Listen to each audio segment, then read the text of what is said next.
like to do in terms of structuring the interview is really kind of start at the beginning and let you talk a little bit about where you grew up, your family, lessons that you learned, things that you remember, experiences that have had an important uh, impact on the kinds of things you've been doing with your life. And we can, talk about parents, grandparents, it's kind of as far back as much of a historical sense Right. of you, and I mean, Okay. that we can get. So as soon as we get ready, we can start with that. We are rolling. Ready to go? Yeah. So maybe you could start by telling us a little bit about your family and your family background. Where you're... Well, I was born in Lee County on the same farm where I'm presently living now, on the homestead base. I'm number 11 of 11 children, the youngest of the family. And of course, my background is in farming. Lived on the farm all my life, been raised there. And my parents, who were very religious, as well as a family that had very strong work ethics from a land-based perspective. And so we were taught to live from the land and to appreciate the land, one, and that the land would take care of individuals, of families, and that's what the family farm was all about. As a result of that, of course, you can realize with 11 kids, the first market of supply was the local family base. And we produced accordingly in that line, the various vegetables and meats that was consumed in the household. But along with those production practices and that being a family farm operation, it also brought with it a certain level of ethics, work ethics being one, building into that, some basis of the religion and appreciation of land. And I guess probably as we would relate to it in today's time, and not as much so then, but the environmental aspects of it, the fact that you have to take care of that which has been so designed and made available, by God to take care of us. So we were raised, with that in mind. The other thing that I remember more than anything from my childhood days, my father particularly, and he was a very, very strong-hearted individual. He was a minister, wasn't very tall or very large, but he had a very, very strong force about himself and that one high confidence level and feeling that, you can be anything that you want to be. And he instilled that in all of his children, as he was bringing us up. He also had a belief that, man should fear no man, but only fear God. And out of that we've been given all rights, that from a biblical perspective. And I firmly believe that as an individual. So, we sort of grew up with that being instilled with us as a family, a large family, at that. And understanding the appreciation for land and the fact that we were able to survive, as a family, from making our investment as individuals on the land, raising the food. Now, I never had to look for a job during the summer months. And that's one of the things that I think about, nowadays, and people who have small family farms, the things that can be done with that operation from a self-sustaining perspective, and I say self-sustaining overall family household. But we never had to look for jobs. He had a very basic philosophy again, and that was that, you always have a job, here on the farm, and it was planned accordingly. So we had what we call the truck patches, and we raised the vegetables, and you had to go through the production process and the harvesting, and we marketed some of those crops accordingly. And then, of course, we used a great deal of those crops for the food supply. And you use crops from the production aspects of it, and you produce in a manner what is known now as being sustainable agriculture practices. And I look at what they call sustainable agriculture practices and say, oh my God, small family farmers was using sustainable production practices years ago, in my childhood days. And of course they use various terminology, for it. But very basic as an example, with me, and I look at, and used to wonder why we had to do some of the things that we did on the farm. We would plant peas. Of course, you can double crop peas. First of all, the first crop of peas, you deal with the harvesting and you're marking some of those and you're putting them away in the freezer and stuff and storing, you know, for food, and you're consuming them all during the summer months. And when the first crop is over, you come back with the second crop of peas, the second crop, which that second crop is going to have a heavy leaf cover during the fall of the year, as the fall is coming in. And you could either go and you could sow seeds out, grass-type cover crop seeds, in that field and run a light cultivator between the middle areas in, and you'll have grasses starting to come in as a cover crop, but you could also use it for grazing, because we raise livestock as well. And we'd have the fences around those fields accordingly. So once you finish harvesting the peas to the greatest degree possible, and I mean both the green peas and the dried peas now, you know, we didn't leave the peas there for the livestock, it was only the vine area. But as the grasses were coming in and the pea vines was out, then you rotated the point and you put the livestock on it. Now that means you were maximizing the utilization of that land, you know, in both the vegetable production and then the sustaining base of the livestock and reducing the cost factor as far as feed is concerned with the livestock. Of course, we raised our own hay and everything also. I was like most other young people now, I must admit that I felt during my childhood days that the farm brought with it very hard work. I look at that today, I say that the farm brought with it very strong work ethics. And as a result of that and that experience, I contribute that to my having the type of work ethics that I have today and being able to look at agriculture and rural and family farm life, you know, as I do. But it does bring with it, one, having to learn strong work ethics, working with the land, from a mental perspective, looking at the opportunities and how to utilize it, as well as from a physical perspective. And I think that all young people should have some experience in doing and working with a farm operation. And they will probably be like I was also, and many others, and they look at the future. They say, as soon as I can get away from here, you know, I'm leaving, but I won't be back, okay? But with some lack of understanding, you know, in my childhood days and going on into high school, and when you chop the long rows of cotton, you pick the long rows of cotton, and you pick a lot of vegetables and the peas and the okra and what have you, you say, gee whiz, you know, this is something I know I don't want to do in life. But all at the same time, not realizing that at a point in time in life, you would have to look back and give credit to the fact that those activities built in you something that's most important if you're going to try to achieve one, as well as the fact that it sustained a family. I mean, there was no food stamps, there was no food giveaway program, there was no welfare check. It was simply a point of family bond and the love that was there with the family and the work ethics that were established. And I went through that from my early childhood days, and at 9 years old, I was driving a tractor, you know, and learning and understanding things about equipment. My father, he always felt that I had this certain gift in doing mechanical work. I used to have a thing about using my hands and working with machinery and fixing things. You know, you used to feel like I could fix basically anything if it was mechanically, you know, put together. And I went through that stage, and I utilized that. I also learned during that process, as he tried to instill in me, it's good, and you need to know something about equipment, something about machinery, because life itself and human beings are so dependent upon equipment. You know, in every phase of life, he says, son, you will always have an encounter with equipment, with a car or something. So you need to know something about it, you know. And I sort of took that with stride, you know, for a while. And plus it sort of, you know, helped me when it was a matter of going to the field versus staying around and helping him on the equipment. And I would choose to work with him on the equipment, particularly when we be around shade trees versus being, you know, out in the field.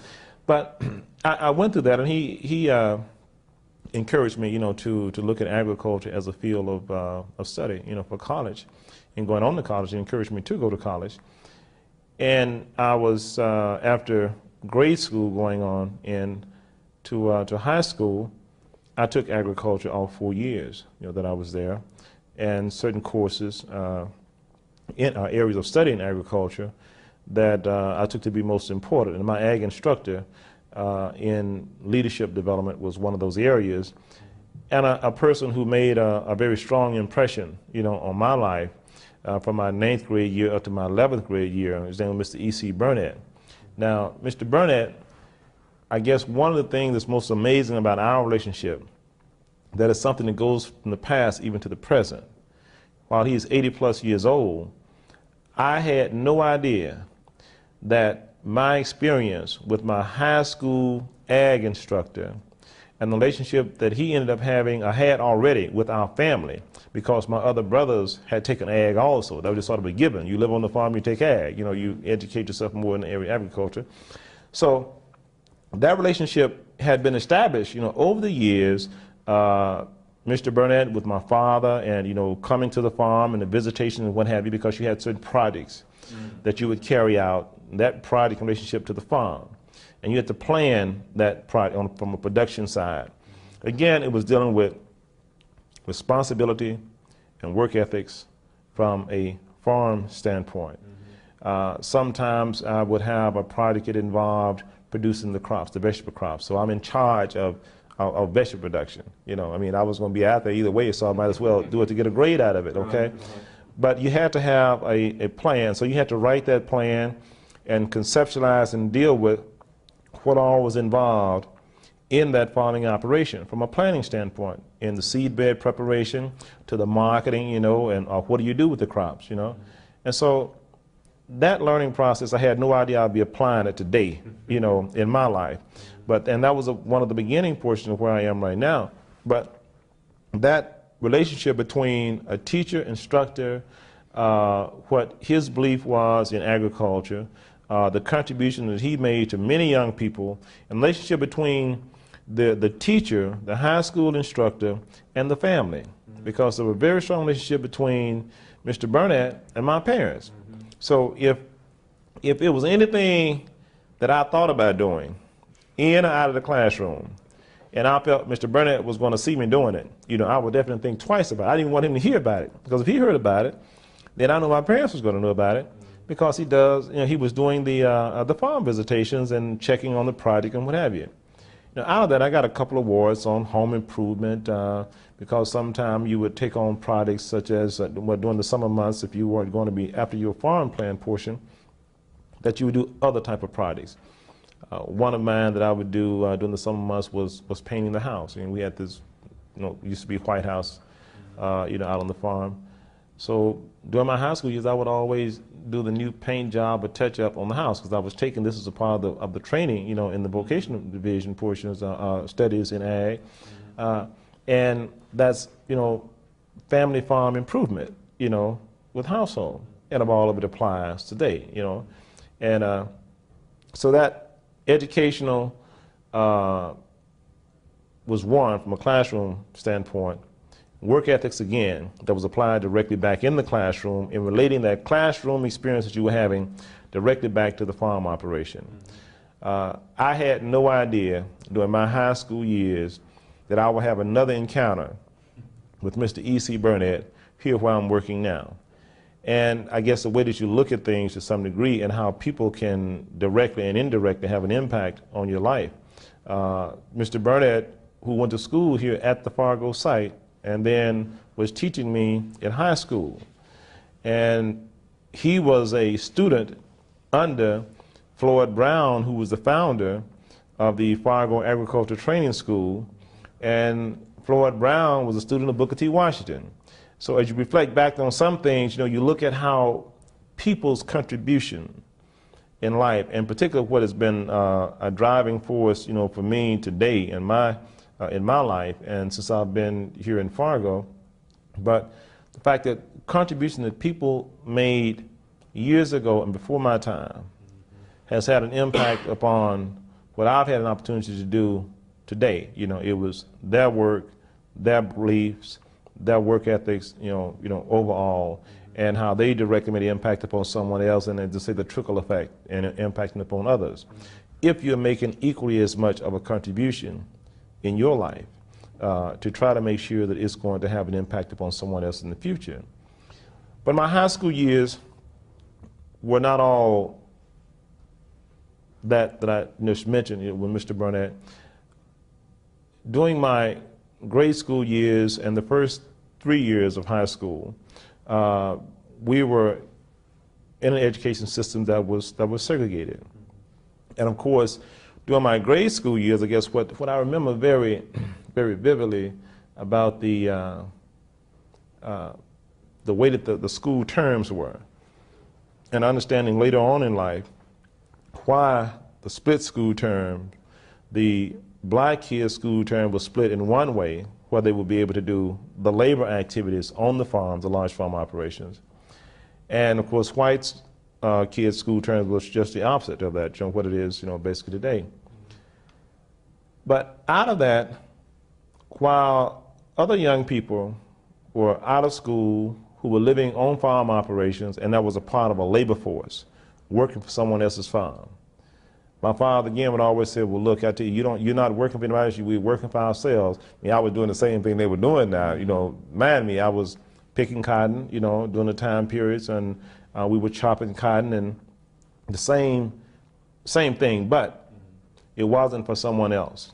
It was for the family farm operation that we owned and that we were surviving on, as a family, that allowed, every child out of 11 kids to go on to college, to continue their education beyond high school who so desired to. And everyone did that, except for my oldest brother, who did not, after that, because he decided to stay with the family farm operation, maintain that with my father, and which grew into a partnership of my brother and my brother-in-law. And of course, after I returned after college, myself, it ended up being 4 of us. So whatever we wanted to be, his belief was that you could be that. And that the opportunity exists starting from this family farm, this household, with the bond and the love toward each other in our growing up, and like any other family now, don't get me wrong, as far as 11 kids, you can imagine, you didn't want to be the last one to the table, for sure, but it was that type of situation, Did you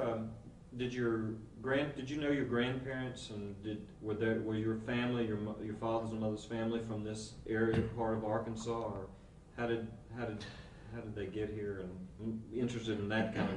Well, on my father's side, both my mother and my father is from eastern Arkansas. My father from Lee County, my mother from Phillips County area. My father, his mother died at a young age, and his father never remarried. And of course, going on, so he was male head of household and raising his children. And my father had a brother and a sister, his sister that's still living today. So, I never knew my grandmother on my father's side, nor my grandfather on my father's side. But the stories that were told about the family on my father's side and on my mother's side, one thing, when you have a large family situation, you constantly have an opportunity to listen to the parents reminisce about things that they were involved in as their childhood days and what have you. And I think that's very good and something that I'll always cherish. But the knowledge that I have of my grandparents on my father's side and some of his relatives is that I think it was his father's father who was actually a slave. And then his uncle, who was also, in essence, a worker, a slave, who was beaten. I would hear him talk about that in times and how he was beaten in a situation because he was a resistant type of individual, strong-hearted, strong-minded. His father would tell him those stories, and of course he would tell them to us. And I remember the story that he told of his uncle in a situation, which was his uncle who was killed in relationship to some land, a property, in an attempt to have ownership of some land. So those stories and the land base from our family go back, then I would be it's roughly third, fourth generation, in that era. On my mother's side, and she also came from a farm. Understand, all of these are farm situations, and we still own a small piece of property on my father's side that would be in the third generation of ownership now in the family. But on my mother's side, her family background was on a farm, a little different, from what my father's consisted of.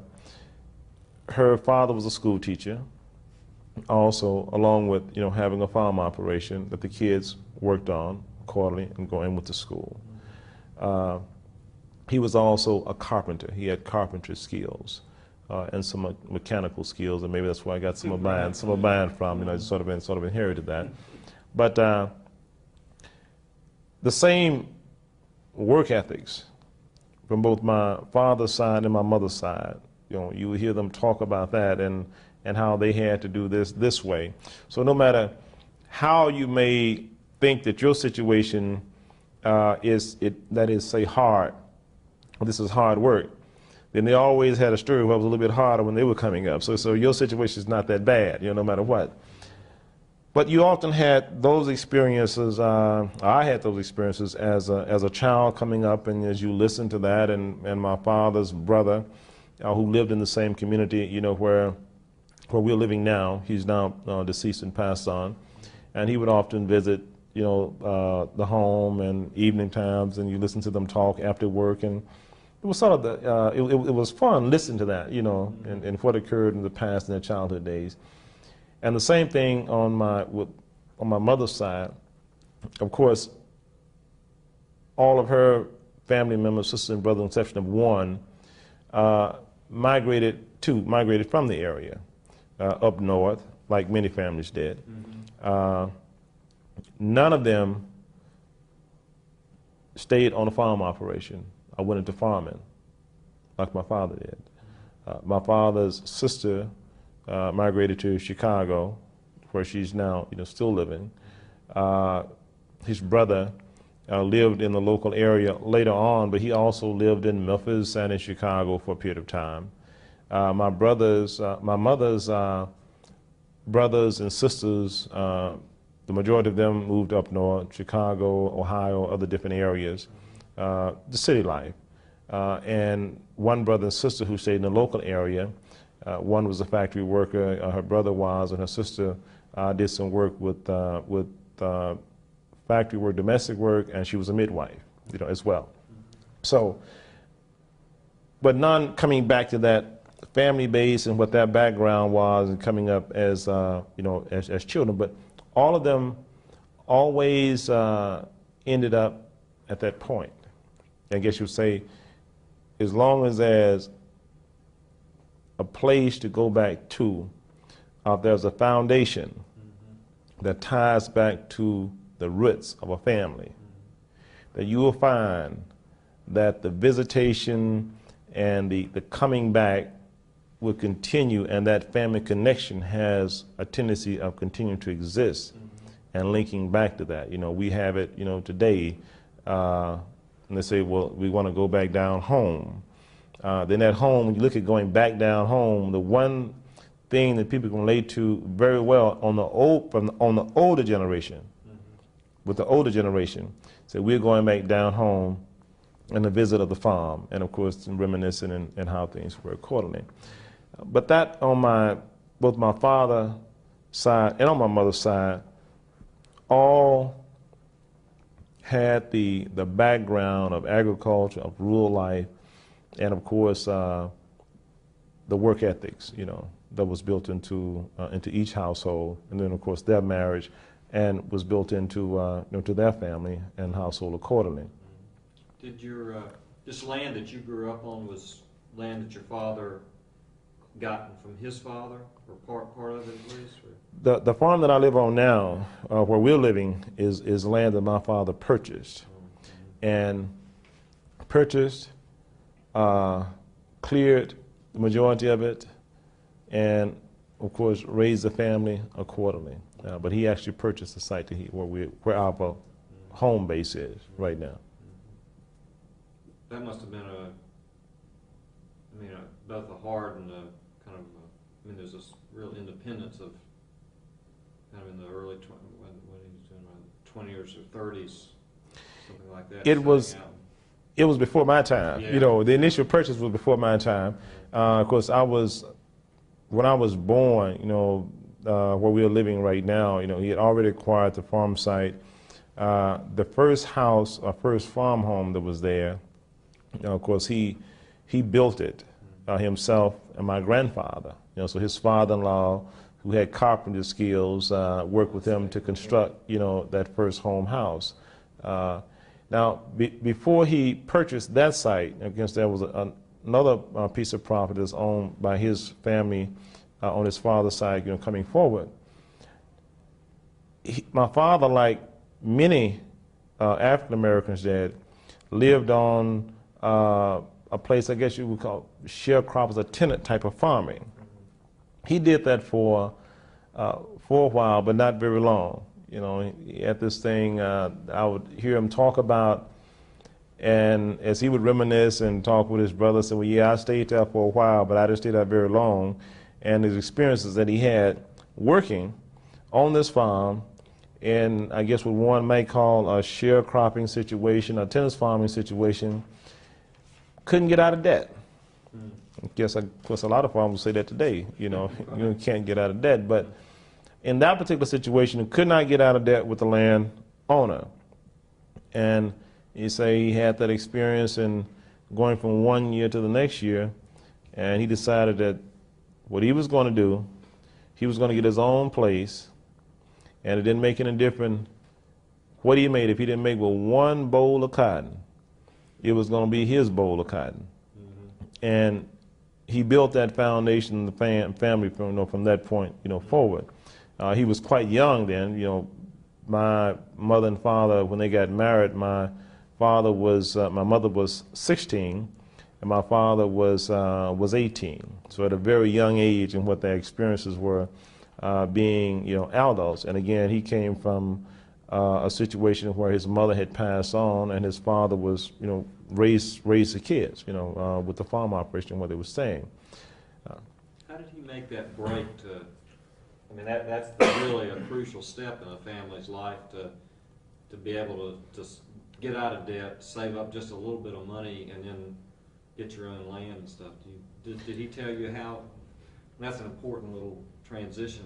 Yeah, his break was one. He wasn't going to be a stand on somebody else's land. That any situation he worked out from that point forward, that it was going to be a purchasing process. It wasn't going to be no shared situation. You raise the crop, and I get a share of the crop, and you buy your needs from the store over here.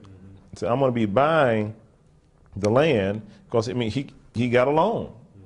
He got a loan to buy the farm, and he paid for it accordingly. You know, from that point, based the process, you know, that I talked about, using work ethics, and of course the family, as the family grew, accordingly, you know, his responsibility as well grew, and he then rented some land after that, and would farm land of other individuals on a straight cash rental basis, but never on a situation from that point forward that he would be caught in a sharecrop type of situation, totally controlled, and decisions being made by somebody else that had a bearing on his life survival.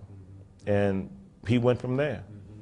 Large family life, how you divided up tasks, how your father organized things so that you got all the various chores done and stuff, and maybe some of the particular things that you said you talked about machinery before. Right. Were there other particular chores that you had?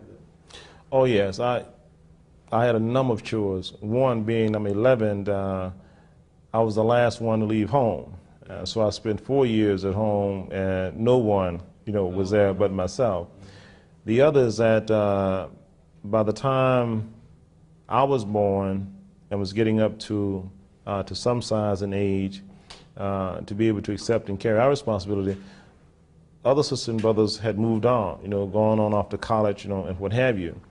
It actually ended up being one that I grew up with. There was two of us that sort of grew up together into our teenage years. The others that I recall at a very young age and what their responsibilities were, but everybody had a responsibility. During the mornings, of course, we had the task of, and the men, would normally do that, other young men would, making sure all the livestock, was fed. You had to milk the cow. You had to make sure that the chickens and everything was fed. And of course, the girls would deal with the hen house and gathering the eggs. My mom would, and those things of that nature. The vegetable production activities, everybody shared in that. Everybody did the chopping and everybody did the harvesting. The girls did more of the things, and I guess in understanding and learning about preserving foods.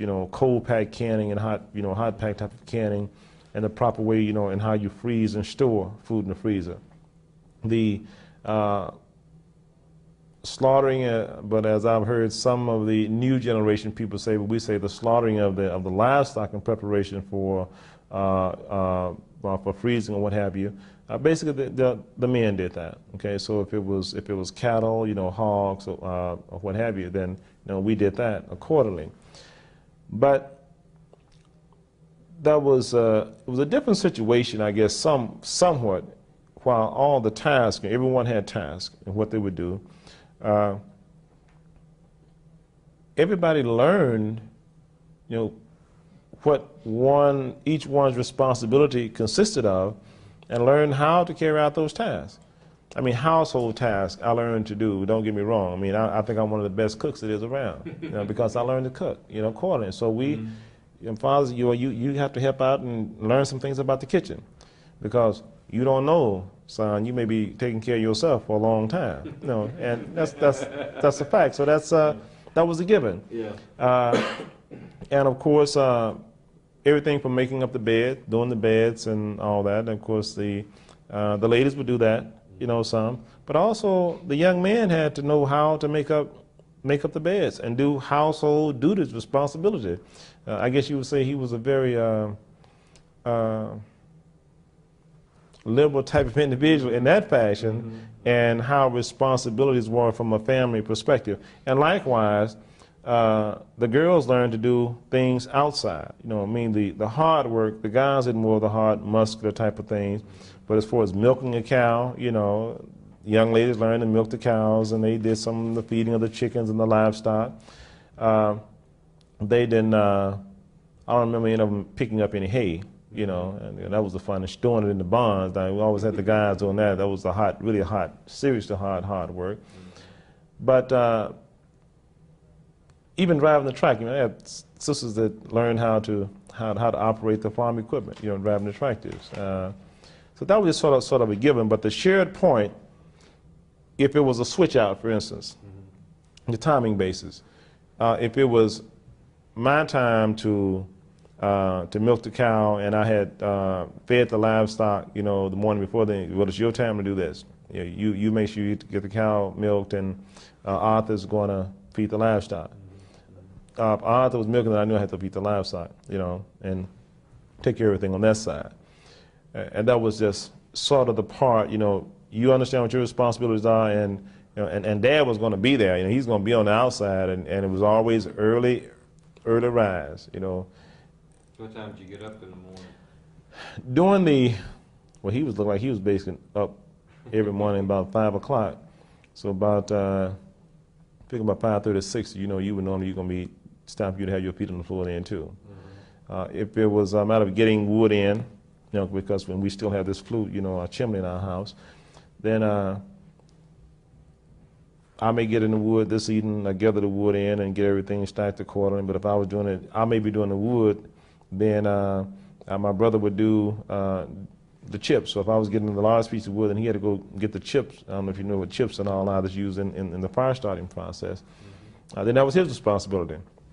I was going to do the wood and everything, and he was going to do the livestock and all the chores as far as the pasture, and that's concerned. But every task it was, to be carried out, everyone had to learn to share in what those tasks were, and to be responsible, in that manner. I tell people so often now, I may say, well, no, I did cook a lot coming up, and I enjoyed making sweet rolls and donuts, and cooking cakes and stuff. It's, oh, gee, yeah, sure, you know how to do that. I said, well, yeah, no, seriously, I do. And all at the same time, one of my jobs that I ended up having after my farm days while I was in college was running a restaurant operation for a lawyer. Mm-hmm. Now, needless to say, my expertise in cooking and knowing how to cook and to do dish pies and what have you was something I learned from home, so that wasn't new to me. I mean, it was something that I had a certain skill level at and I had learned about. So it wasn't that this is the female's responsibility and this is what the male's responsibility is, and you don't have to know how to make up a bed, and you don't have to know how to iron. I mean, I iron too. I still iron, for that's concerned.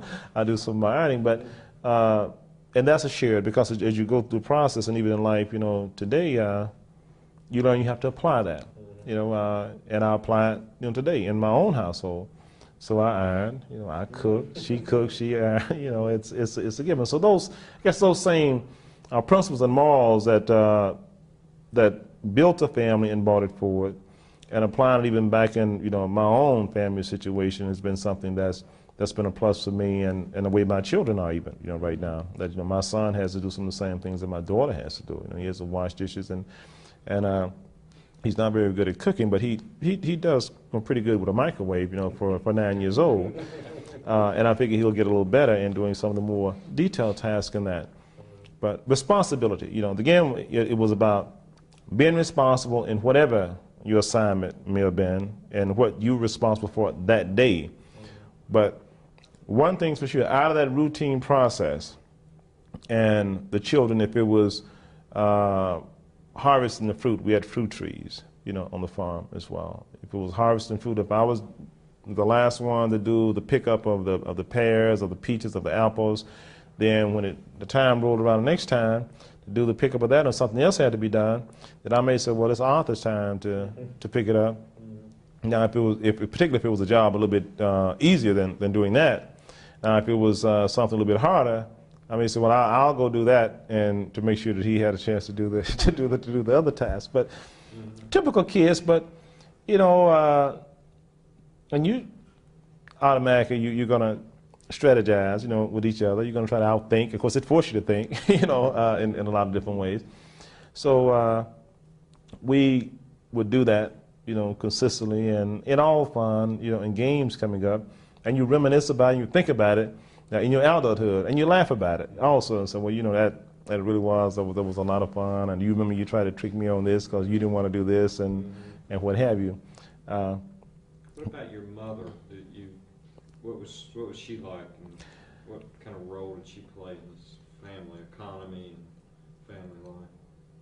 As far as the household planning, well, I mean, she had a major task, major responsibility, because when it dealt with taking care of a full household of 14 individuals, 13 individuals actually altogether, 13 individuals. Well, let me go back. My father's father lived with us for a while, so he took care of him in his older age, and my mother was always there and supportive of my father and taking on that responsibility. That was one. The other, as far as a lot of the marketing activities, my mom, she did a lot of the sales. If you had eggs, and how you did, I guess, more of that community co-op type of activities with other people in the community if they didn't have money per se, and how she would do things. So, well, if they don't have anything, we're going to let John Doe down the road. They need some vegetables, and we may give them some meat and some vegetables, because she's going to do a quilt, for us. When just about of giving, so you can do this. You can make quilts out of scraps and what have you. And then what was the waste cotton that came from the cotton gins, they would pick that up and they make the bedding and stuff accordingly, and they would quilt. So she would do those type of activities along with all of the meal planning, the vegetable crops, you know, and what was going on in that. And she was always there with my father in being supportive in every way there was to be supportive and really helping out, including doing work in the fields. And I guess sometimes she would do what I call double role, you know, in duty, because whenever he was gone, he was a minister, you know, also. So if he was in revival meetings, you know, during a week and what have you, then she was there. She made sure that everything would go on, you know, accordingly. That any labor that was being hired, then she was taking care of all that, and that the kids would continue to carry out what their responsibilities are in being in the field. And she worked in the field. But her major role, and was most important, the early morning rise. One thing's for sure. I can't remember ever leaving home hungry. That she was up early in the morning. By the time you began most of your tasks, your first early task outside. I understand you had tasks to do in the morning before you left home, going to the field and doing other things. If it was milking the cow, you know, and what have you, and feeding the chickens, going through that process, or letting the chickens out of the chicken yard and doing those type things. But by the time we were up and we began the process and come back in, and of course she notified everyone that the meal was ready. So we had always had a nice hot meal before we left going out to work. In completing the duties, you know, at home, and by the time you would come home for lunch, and you always had a full hot meal that was there.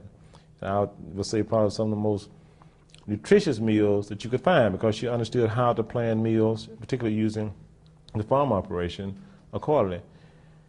And the things that my mom would do a lot of times, while it wasn't, I may say it wasn't necessary, but she would do that, she was always there. If she finished up everything after lunchtime, and we get the dishes and everything done and put away, then she would come out to the field with us, you know, and be in the field with us for a while. So she was there, and Dad was there also, just going through the process.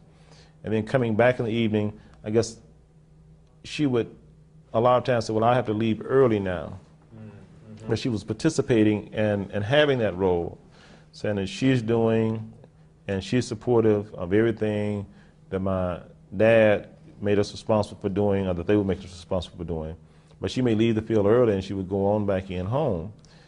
And by the time you got home in the evening times, and if we had other people working, you know, with us, and everyone was gone home or taking them home, then again, you know, you knew you had a hot meal ready for you in the evening. So by the time the sun set and the day is over, and it was time to sit down around the table, you know. So that was always there, you know. So that part of the support for the family and for the children, and then the education and training process of those values, you know, with your family is really important, and you carry that with you. I mean, something like, I think it always stays with the young person. If you encounter it, you experience it when you're young, you're carried forth from one generation, you know, to the next generation. If you don't have that experience when you're young, then I believe that the next generation, you continue to find more and more a point of a void and a gap and a lack of closeness, a lack of feeling that you belong to. And I would say probably even to the extent that maybe even not just a point of not feeling that you belong to, or that you have really been a part of, you know, something in your early years, but that there's really a caring, you know, situation that exists, you know, in your environment, if you haven't had it encountered in your life, you know, during your early childhood days, and that makes a difference. She's a very strong person. She's a very strong person also. Definitely believed in discipline children, you know. There's no doubt about that. You know, you believed in discipline. You know. You would think that my father, if you had ever met my father and would hear him talk and speak, that he was the one that was more inclined to punish you for doing wrong. But my father had a way of just looking at you and talking to you, that you said, well, I tell you, I won't do that again. For you to even think that he was going to have to get you, if you felt that he was going to have to get you, then his fears is, well, I'll tell you, I'm going to make sure he doesn't get me again in a situation like that. I won't do that again. Because he's saying, well, if I do it, this is it. Just remember that. And of course, I try to apply the same thing with my son, too. But my mom, she was more inclined to give you that spanking, coming up, and don't you do that, and it's over with.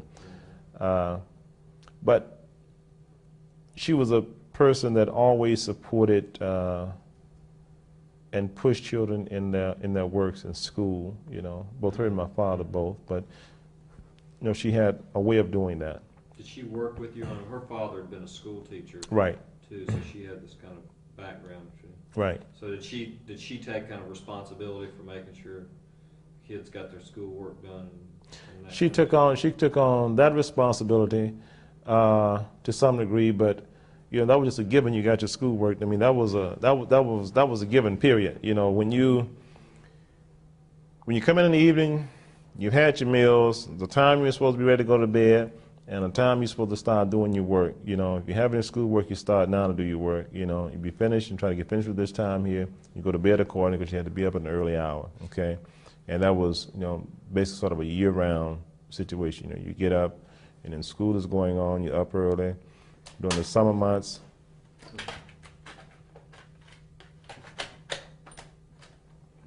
During the summer months, springtime, all the way through, and when you were out of school, you still had an early rise and responsibility type situation going through, which motivates you to go to bed early because you were tired, as well. I mean, you were ready to go to bed. I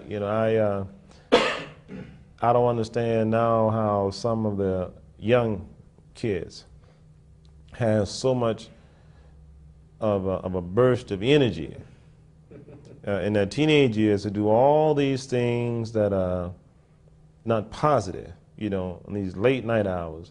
I mean, there's no way you were going to catch me being up until 11 or 12 o'clock at night, knowing that I was going to have to be up shortly after 5 o'clock, no later than 6 o'clock. I'll be happy to go to bed. I'm 10 o'clock, the latest. I'm going to bed. That's it. That's a given, because I felt good about getting my rest. If I had a late hour at any given point in time during a weekday, and even in my high school years, it would be on a weekend, normally on a Saturday night, because there was a certain TV show I may want to watch.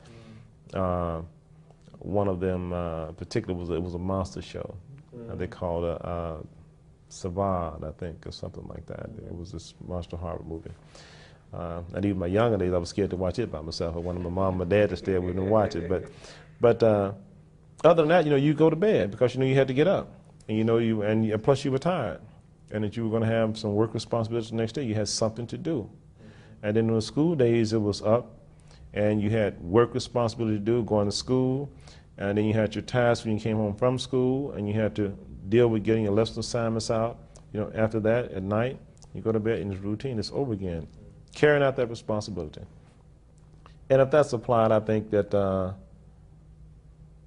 you may have that high energy level, but it's definitely being channeled in a certain direction.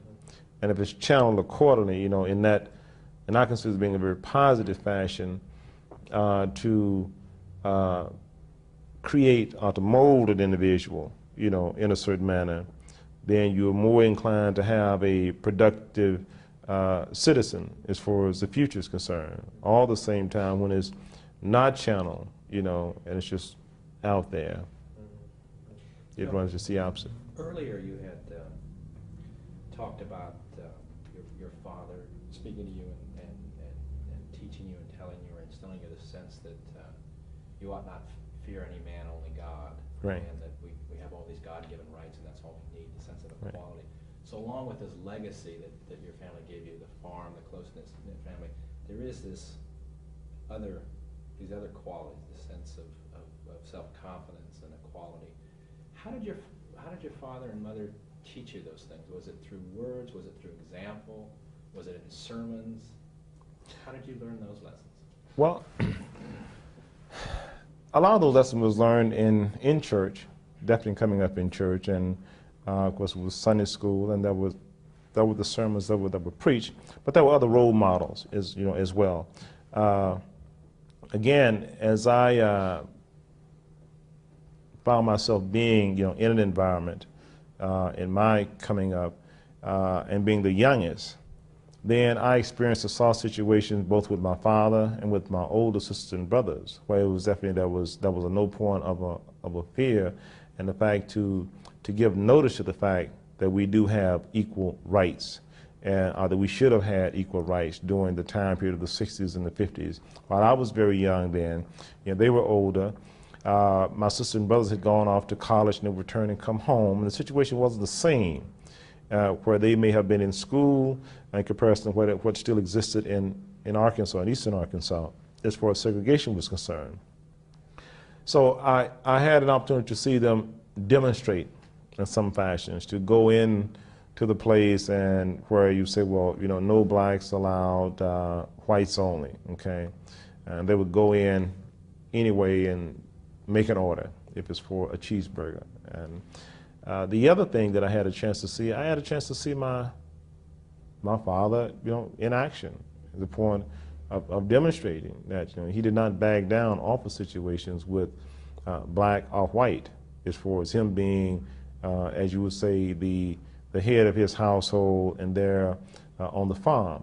One particular experience I recall as I was coming up, there was a larger farmer, white farmer, of course, who wanted to hire my brother, to do some work for him.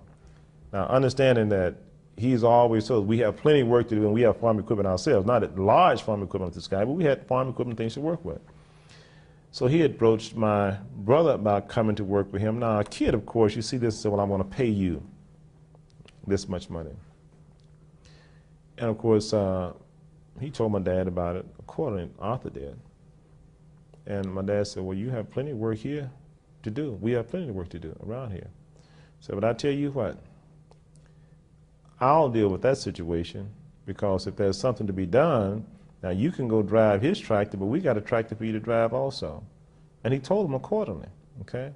So, but now if you want some work to be done, in this particular situation, he had some weed cutting, some pastures he wanted cut. All of us raise livestock and you clip your pastures every so often. He said, I'll tell you what I'll do. While, my son is not for hire as an individual coming to work for you and operate your equipment, what I will do, I will have the work done for you. We'll do the work. We'll use our equipment. And my son knows how to operate our equipment. He's going to drive my tractor. And here's what the charge will be, because you have to pay for both the tractor and the person who's operating accordingly. And he did that. So again, that was that independence there. So, we're not going to operate as the laborers.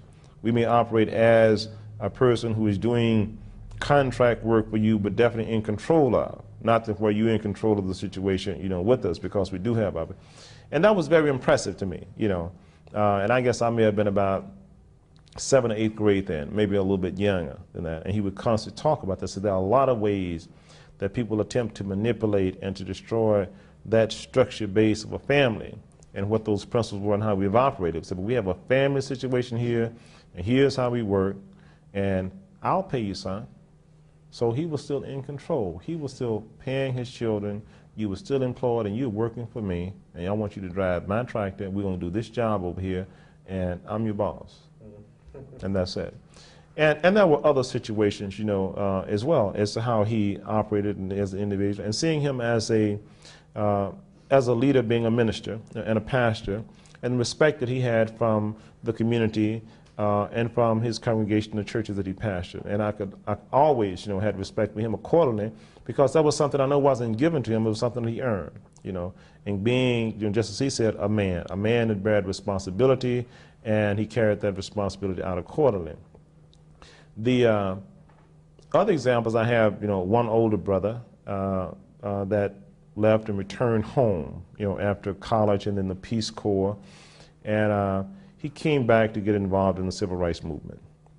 Again, a demonstration of no fear, by no means whatsoever, and one willing to sacrifice and to give, not just to receive, in a struggle for equal opportunity in a county, and for the full integration of a school system, a health service clinic that they were working to establish, and they eventually got established there. So it'll be more suitable health care services for low income, and particularly for minorities there, but not for low income just in general. And then there was a gentleman named Ollie Neal, who's locally in the area there right now, who had also returned back. And I was still in high school in this time period. But those role models and people who were willing to give, not just to receive or to be the beneficiaries of the contributions of others and what they had made in the past, but to give equally as much of themselves in making a contribution, and that would have an impact upon the lives of other people in the future. And that was very meaningful, to me during my high school years, and people who came back to make that sacrifice, made it accordingly, in a very unselfish manner. And then, of course, I went on off to college, and with the mindset that I'm out of here. This is it, No more long cotton rows, no more chopping cotton, no more harvesting vegetables and going back and forth to the co-op stand.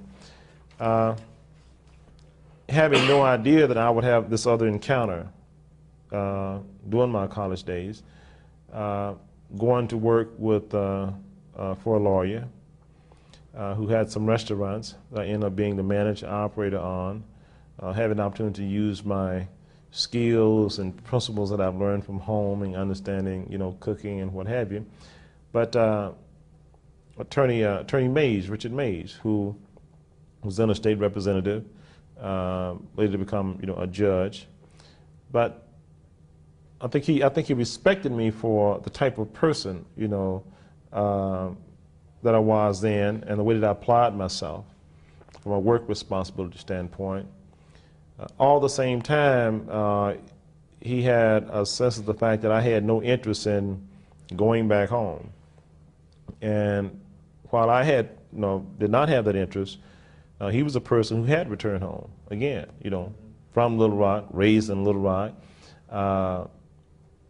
finished law school, but returned home, and to establish his own business and being a part of a family business. His father was in real estate, I was in real estate, and then building his own, base accordingly. And a statement that he made to me, one day, that if you can't deal with where you've come from, then you're going to have a problem in dealing with where you're going as far as the future is concerned. And that sort of stuck with me, over the years, and as time went on. And I returned back home accordingly. But now, lo and behold, I had no idea that I would return back home and still be dealing with agriculture as I was when I left, because I didn't major in ag. I majored in business administration. What did you think you were going to do with your, when going on in the county as a result of some things that had occurred, with a segregated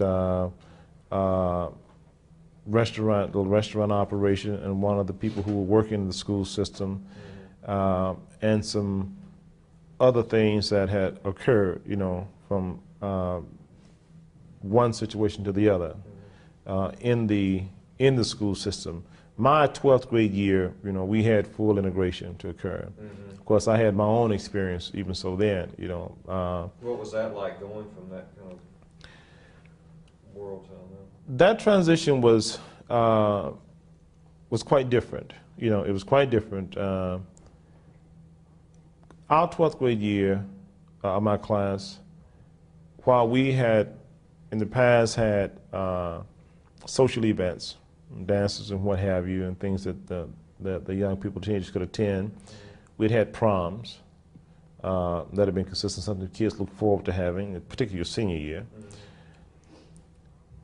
Our 12th grade year, everything was cut because integration had come into play. We could have no proms, we could have no social activities, no dances, no anything as far as school was concerned. And a couple of other encounters that I had while I was in school, later to find out, is my understanding, that I was sort of a target because of my brother's involvement in the boycott situation and what was going on in the county then. You know, and again, my being young, 17 years old then, and a normal teenager, you know, of course. So the no social activities, myself along with some other students, we decided that we wanted to do some organizing. So I guess some of my first organizing really began my 11th, 12th grade, my 12th grade year in high school. We organized an organization called the Black Parents and Students Association. And we said to teachers and parents and students, because we felt it did have to be that type of linkage and base between all the kids and the family. And it was established for the purpose of sponsoring social events. We put on some wholesome social events, dances and what have you, and raise money accordingly, because we wanted to have a senior prom. Every other kid was having a senior prom. The white kids were having a senior prom, except it was going to be at the country club, only difference, was it? But then, so I mean, we couldn't have one at all, simply because of the fact that it was banned and it would not be held at the campus. So we, after organizing and raising funds accordingly, we began to put on our social activities. We selected, I had our sponsors, and other supervisors, teachers, and some parents who participated in that. And it went quite well. We raised more than enough money to have our prom. And later, an organization that was involved in some other things as well, one particular activity that we had requested, which was very disappointing, as just by way of point of request, we had asked the principal if we could have a program on Martin Luther King's birthday, and I was one of the spokesmen in that situation. And of course, we were denied, an opportunity to do that. And really couldn't understand why. We simply wanted to have an evening program, last period, to give some recognition to Dr. King. He decided afterward we couldn't do it because he was going to have a fire drill.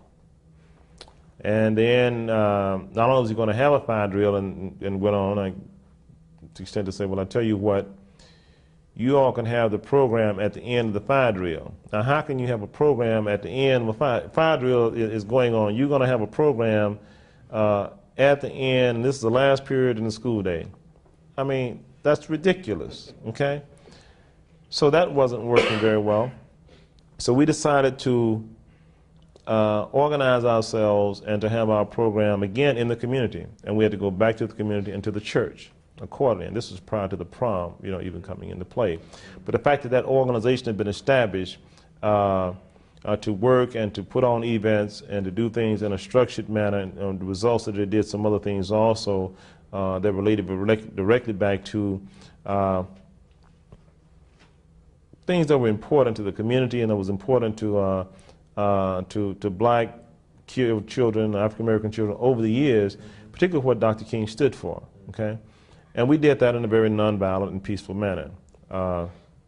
We had the programs, we had a packed house, the day of the program, the churches and all.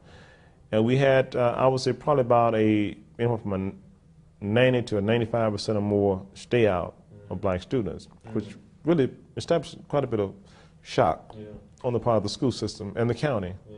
Had you been, in growing up you grew up in a very independent circumstance, so that your family, you didn't have to go off and work. You had your own means of livelihood, and you're growing up in segregated schools. Did you have a sense as you were going? I mean, the civil rights movement was going on all around you, so you could not have had, but a sense of race and race relations as an issue in your life, or something that you thought a lot about, or impacted on you in different ways? I had a sense of what was going on, and what was occurring, and what was the rights of others, but not, the rights of the black race. understood that segregation existed. I mean, it was black and white. You know, it was on the bathrooms. You know, colored and white. It was in restaurants and public places. It was in the school system. You know, so that was quite obvious. As far as the issues are concerned, and what was occurring, I think more than anything during our high school years, did we become more focused, you know, on that. The fact that there wasn't a balance on the investment in education on the part of a black child in comparison to, you know, a white child in the area, as far as facilities are concerned. And when you looked at the white school in comparison to the black school, even my own area, community of Aubrey, when I looked at the Newsom Elementary School and then looked at the Aubrey Elementary School, you know, that was a big difference in facilities itself. When I would, I guess the thing that I really recall most of all, and you understand what's being invested at one versus what's invested at the other, is that during my 6th, 7th, 8th grade year in school, that they always sent a wagon out to bring the pots of food to the black school. But at the white school, they built a kitchen, okay? So then you would transport the food from the kitchen at the white school over to down the road to the black kids. Of course, you run out, you just run out. You know, you're just out of this, but you try to have enough of the servings and everything to go around. So that was, you know, obviously, you hear people talk about it, yeah, well,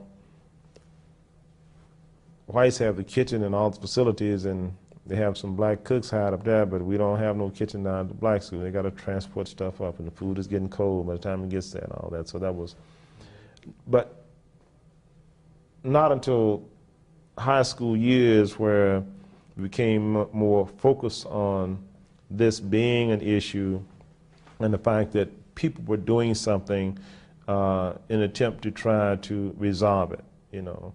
And then with people returning to the area, you know, to deal with what was occurring and the fact that that people had to take a stand, you know, and we have to look at what the situation is and try to resolve it in a positive, you know, fashion, in a way of acting and not reacting.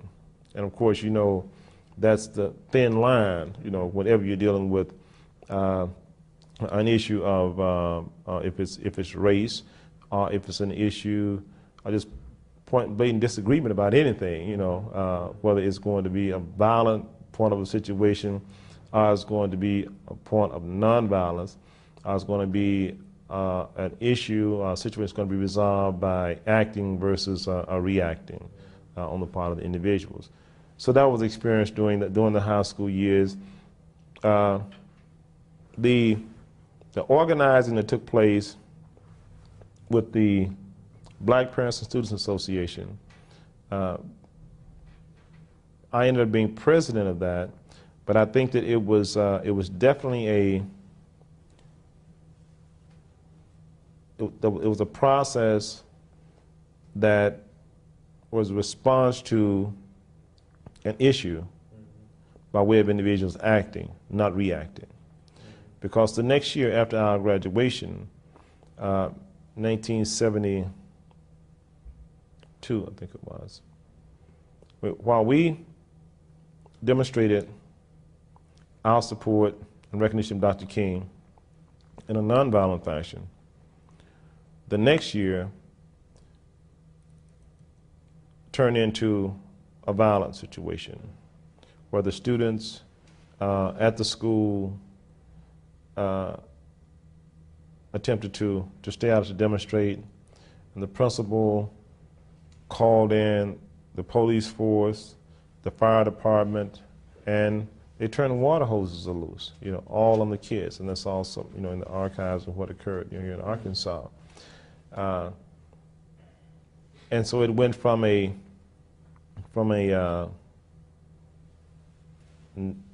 acting to a reacting situation, resulting in some violence, and then a total full boycott of the school system for a year more, okay? And everyone suffered.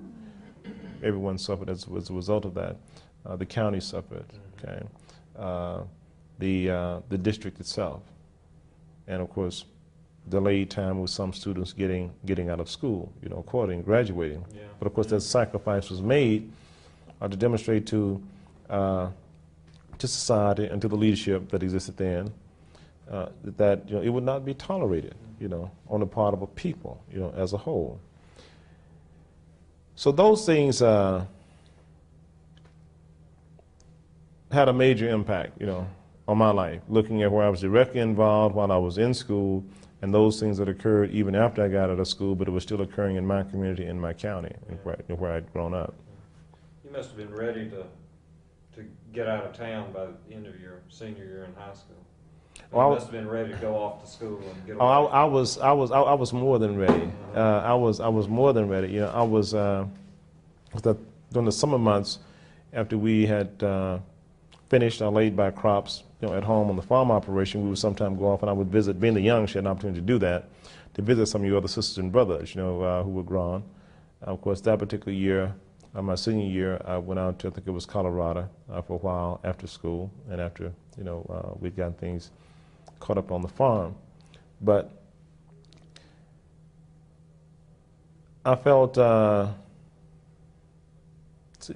pressured, and I'm sure you know, a lot of people in the area felt pressured, you know, then because of the situation and, you know, what was occurring, you know, during that time period.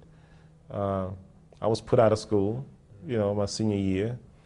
I was told I wouldn't graduate my senior year, you know, because of some of the things that was going on. And I guess the real bad part about it, and what made me feel bad about it, is the fact that I was going to be put out of school for something someone else had done. And it was obvious and evidence that I didn't do it, but yet I was being put out. So, and I couldn't relate to that. You know, I couldn't relate to that then. Of course, the principal then had to deal with my father, you know, because he, of course, came to the school the next day. I was reinstated in school, but the fact that it occurred, you know, it occurred on a situation where there was a white young man and myself and some other kids, you know, in a situation. And the white kid had a book. Now, you know, kids will be kids, all right? But the white kid had this book, and he was looking at it, and of course, we back in the shop, everybody else started standing around looking, you know, of course, also. We in the back of the shop, we're supposed to be doing our work, and we're in ag, right? And the instructor walked in, kid dropped the book, but even if he admitted it was his book, he still took me to the office with this kid, all right, that shouldn't have had the book in the back of the shop. We supposed to have been doing our class work and working on wiring and mechanical works and stuff. And I just kept saying, well, look, I didn't do anything. I don't understand, you know, understand this. He said, well, you know, you're a troublemaker. I said, I'm a troublemaker. I didn't do anything, you know. But out of all that, I ended up being taken to the principal's office, and the principal, of course, I couldn't really relate to the lecture he was giving me, other than one statement that he made when he threatened to have the police to come. And I said, for what? I mean, what did I do? Why would you have the police to come to pick me up at the school? I'm a student here. You're the principal. Now, I mean, somebody's going to look bad here. And if you're able to do your job, and I'm sure you are, because I'm going to follow your orders accordingly. But if you're doing your job, why would the police be coming to pick me up at the school, particularly for something I didn't do? And the guys admitted it was his book.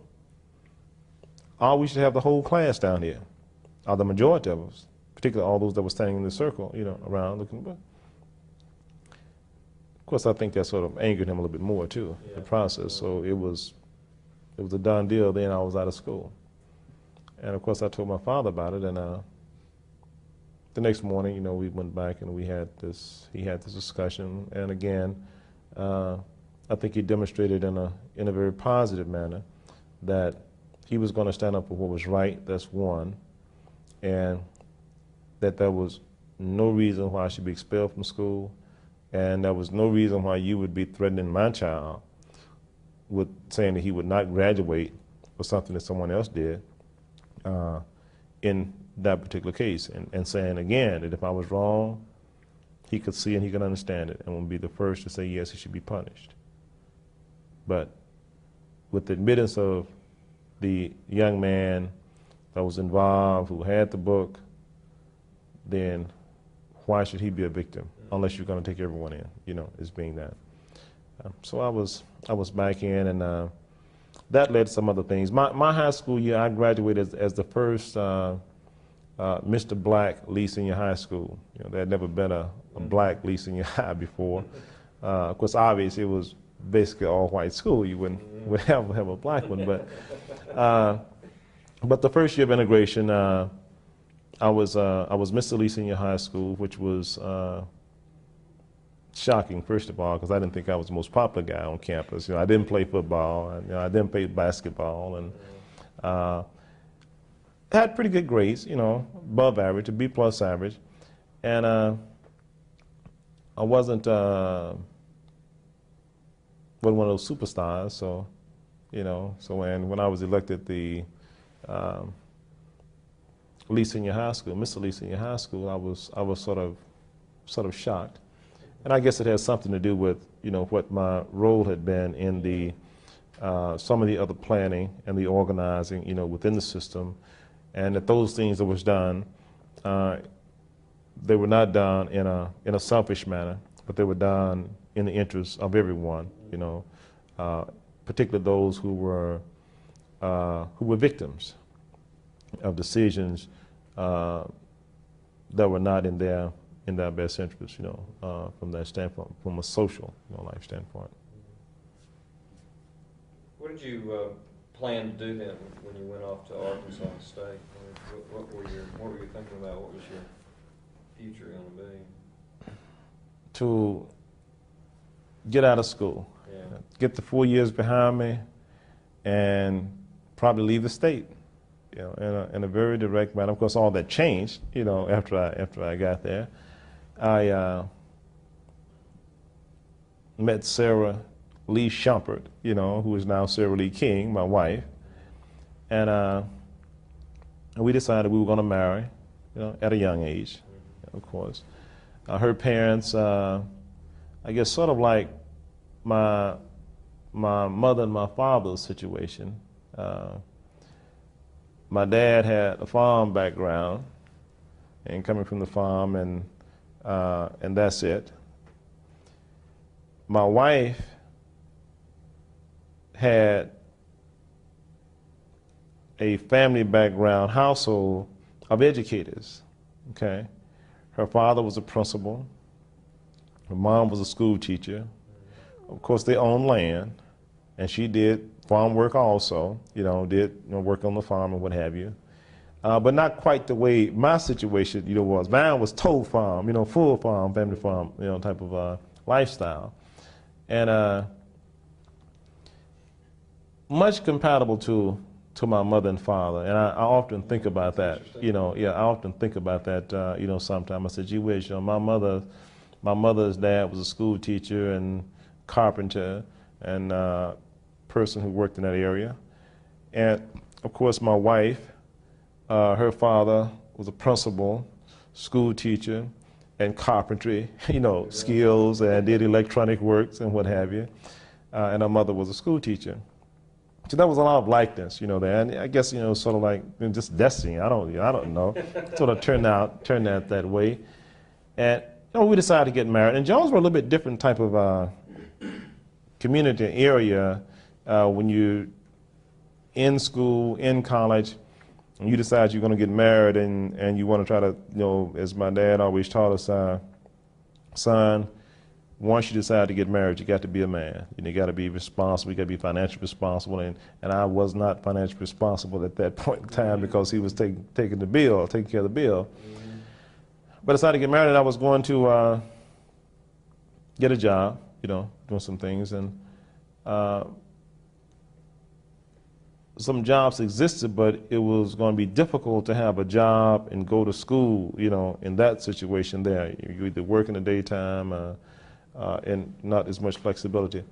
So I left and I went to Little Rock and looked around and checked around.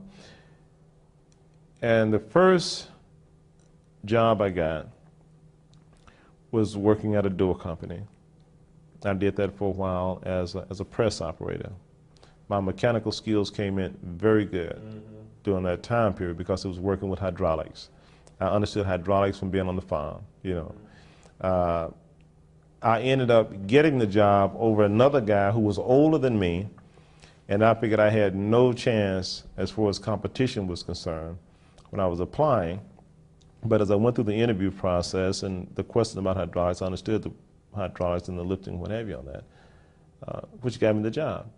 And things about machinery, you know, the tie back to the farm operation, running, you know, farm equipment. I was happy about that, and you know, told my wife we got this, and you know, transferred accordingly. Of course, both of us left Jonesboro, you know, and we moved to Little Rock. And after that, I worked with another factory for a short period of time, becoming a lead man, a division supervisor. Again, I was dealing with equipment, and the mechanics came into play very handy, being able to do that then. And I guess when you tie everything back in the past, if you learn to do certain things, you maintain that, and you apply it, then it can help you get to other points in life, you know, because you need different things at different points and different times, you know, to make your moves. But then from that, I started working with, you know, with Attorney Mays, and I continued there until after I graduated from college and returned back home. And then I worked with after I moved back home and applied for the job with what was called the Delta Area Developers. And I worked there to create the first corporation. Well, one gap between that, because when I first came back in, I came back in from college, and I was actually working two jobs. I worked one job in Eastern Arkansas and another job in Little Rock. From Sundays to Wednesdays, I worked for Attorney Mays. From Thursdays to Saturdays, I worked at home with the farm in the evening time and at a store operation as a salesman in West Helena. And I turned out to be a pretty good salesman also. I mean, I had serious work ethics, you know, I had no problem with working. And I had a family, you know, then, and my wife, she had finished and all, and she had moved and she had gotten a job teaching, you know, here. So I would, but the best sale days are on Thursdays, Fridays, and Saturdays, so I mean, I understood that. You found I lived in the area. So for what the wages, whether it was being paid plus commission, I was doing pretty good at 3 days. I mean, the owner saw I was doing pretty good and made me an offer, you know, to come to work as a part of the transition from Little Rock full-time, you know, here, and to work with some of the management. And I did that in my move to get into the organization work that I'm in now. But it was a good experience. It was a challenging experience because it put me to the full test. And knowing then also that the responsibility of being married and also wanting to be home, that decision had been made that I was moving back home. My father had gotten this mobile home for me then as we started off in, you know, at home. So if you really want to come home, then I'm going to help you come home. And he didn't mean come home and stay with him either. And, you know, not in a negative sense, but I mean, he didn't believe in that. Yeah. He said that a man is king of his castle. Ain't but one king over here of this castle, and that was him. So he said, what I'll do, I'll get you this trailer, I'll work with you, and this is where you all stay if you want to stay here. And I moved on the farm accordion right next door to him. And that's good. I mean, I have, you know, that same belief myself now. My son has already told me, he said, well, you know, he don't think he's going to leave home. I said, oh, yeah, you leaving. You know, I said, you got to have you get ready for that, son, because you're going to have your own place. You got to get a job, and so you don't even let them think that way. At 9 years old, if he's making that statement at 9 years old, then he may not apply himself to the maximum extent possible, to move forward. So, but that was his belief, that was his belief, and he enforced it, accordingly. So that, I was married with a wife, and son, you got to have your own place. You have to have your own place, and that's it. So that's how we moved back to the farm, and we've been there ever since. And I think it's been a good life, quarterly. I maintained basically my same pattern, of working quarterly. When I got back, one of the things I think that's been very challenging about being involved in organization and the Delta Area Developers Organization, John Clark, who hired me to do the marketing research project, which we ended up establishing an association there in East Arkansas, Producer Marketing Association, but it required long work hours again, the time that was required, and it was very time demanding in working with farmers. And doing the assessment, I started off as the only staff person with that project, later to become the director of it as a research project, and then to establish it as a corporation. And finding myself at a young age with an organization that had no money, because the parent organization, Delta Area Developers, was defunded and was going out of business. Just as I was getting into organization, just getting out of school, you can imagine how promising things looked for me then, to graduate from college and coming back and moving back home. But we did make it through as an organization, raised some funding, and moved on accordingly, from there. There's one question before we get into the organizing stuff that I'm curious about is, I think it was Attorney Mays that told you you can't deal with your past. You're gonna have problems where you came from. Right. Problem. What did he mean by that, and how did you interpret that? And was it a difficult decision to leave Little Rock and come back?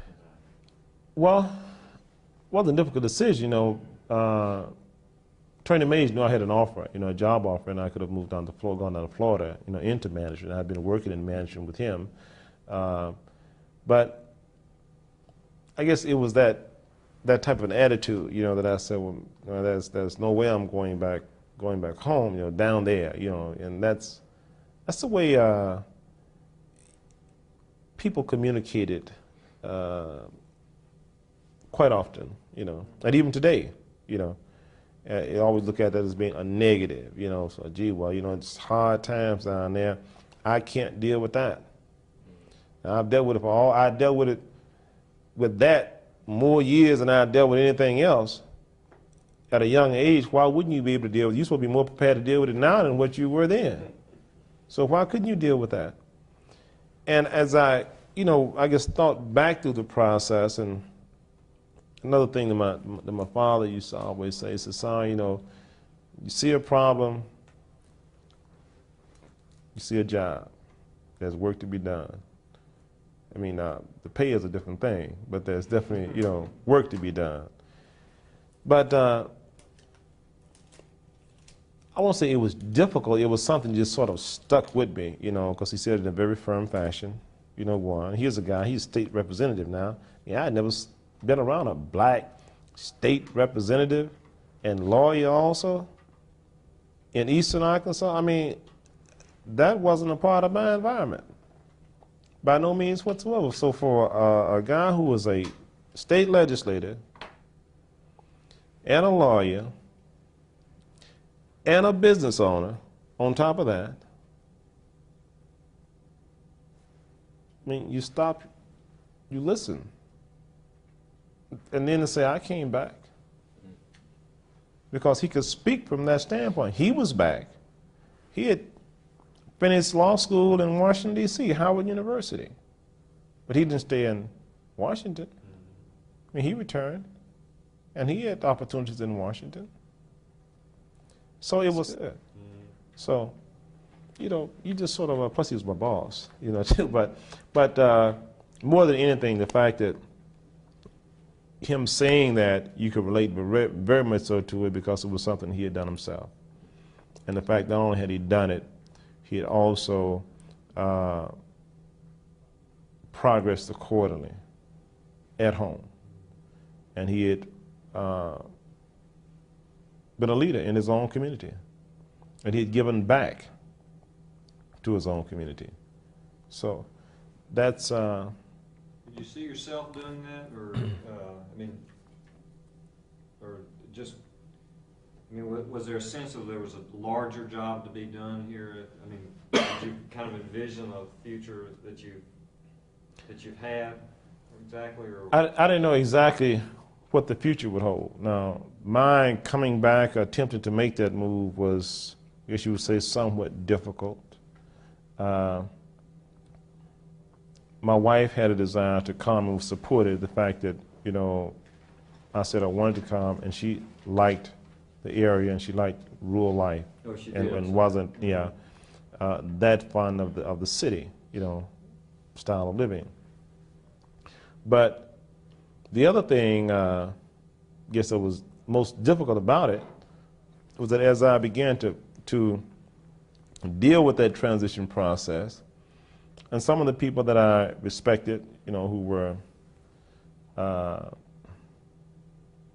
educators, per se, you know, in the local area.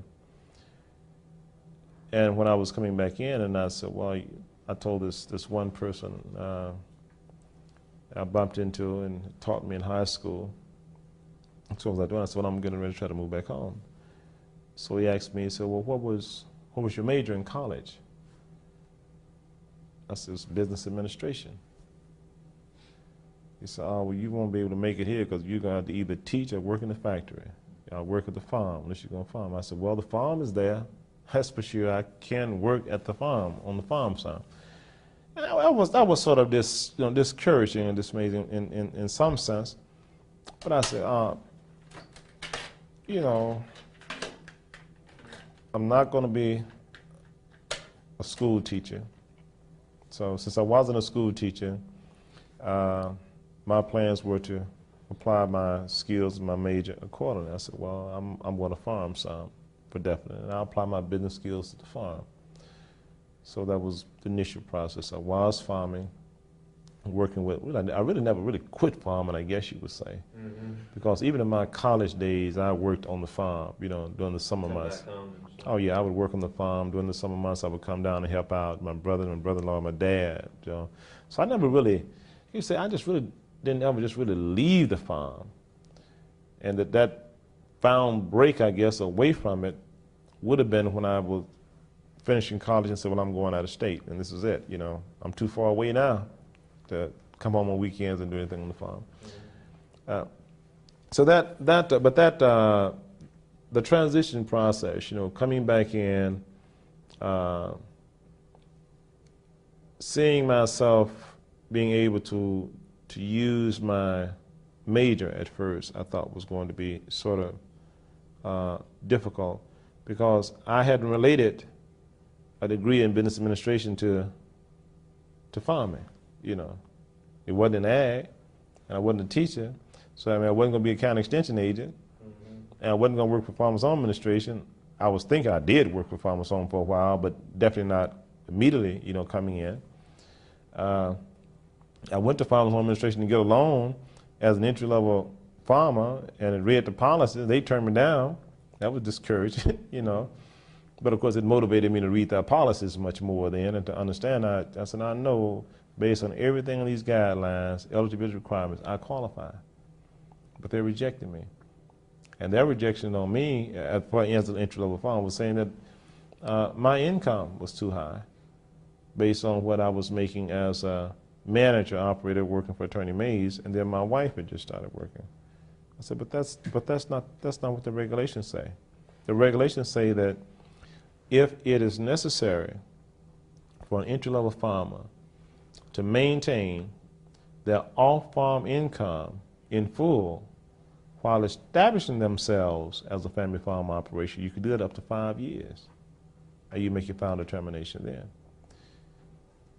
But that that regulation wouldn't even apply to me. So I said, okay, well, that's fine. So then my dad ended up, financing me as a part of the overall family operation for a period of time. So I was doing that and then working, the job back with the Marketing Association, the Marketing Research Project, and that continued. I grew the farm operation some and got a little bit more independent on that part and started buying some farmland myself. But it wasn't a breeze, coming back by no means whatsoever. There was some difficulties. And even, I guess, one of the more difficult parts about my coming back, that after I moved back, some of the people who were involved in doing some of the work that I was involved in, even Ollie, Attorney Neal, he didn't believe I was there to stay. Being the youngest of 11 kids and having some sisters and brothers that people felt in this area particularly has succeeded in education and with the universities and with their career areas that they had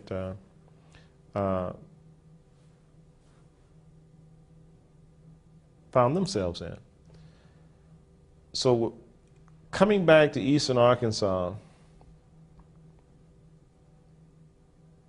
you had to, I guess, really prove yourself in some ways that you were committed to being here, because, or were you just passing through? Because people do that a lot of time. They come in a year or so and 2 years and they're often gone. So I guess that was probably about a 3 or 4 year process there before people really believed I was gonna stay in Eastern Arkansas and not leave. And as the rumor I used to hear that, oh, he's just going to stay here for a while and then he's going shirt-tailed on his brother, some of his sisters and what have you, and he'd be up there where they are and into the system. Of course, I didn't, I didn't do that. But I guess in answering your question, it was the transition process, and the transition process wasn't just coming back. I think you have a process of transition. The process of transition involved both that decision to come back, that you're going to go back home, you're going to be at home, you make that decision, and then the process of getting established in the area. And it's, it takes some time. In this line of work, it takes some time. If you're just going to come back, if you come back and you're going to say teach school, do certain other types of jobs, that may be different, with the career area in it. That's one thing. But to come back and to get involved in organizations, particularly young organizations, nothing guaranteed, a little bit more difficult. You have to definitely have made up in your mind that you are prepared to stay, you're prepared to sacrifice, and that you're going to ground yourself in a fashion that you have some independence as well, and that was the farm, on that part. Because, I experienced a period of time with no pay now. I haven't, as I said, my dad said that wherever you see a problem, there's a job. Doesn't necessarily, may not be no money with it, but there's always a job. Now, so for a while I had a job, but there was no money involved with the job. It was simply a point of being, having a commitment and a belief that the situation could be different, and that the work that you were doing would make a difference, in the lives of people, as a whole. And it was simple as that. And you have to have that type of commitment. And Attorney Neal, Ollie Neal, he's definitely, he's made some major sacrifices in his life, and in being in Eastern Arkansas. He made an impression on my life in high school and coming up, but he could have done other things. He could have been other places, also.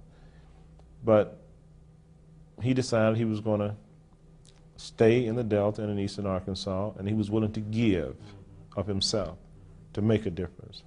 And that's how he survived Yeah. here as well. Why don't we go ahead?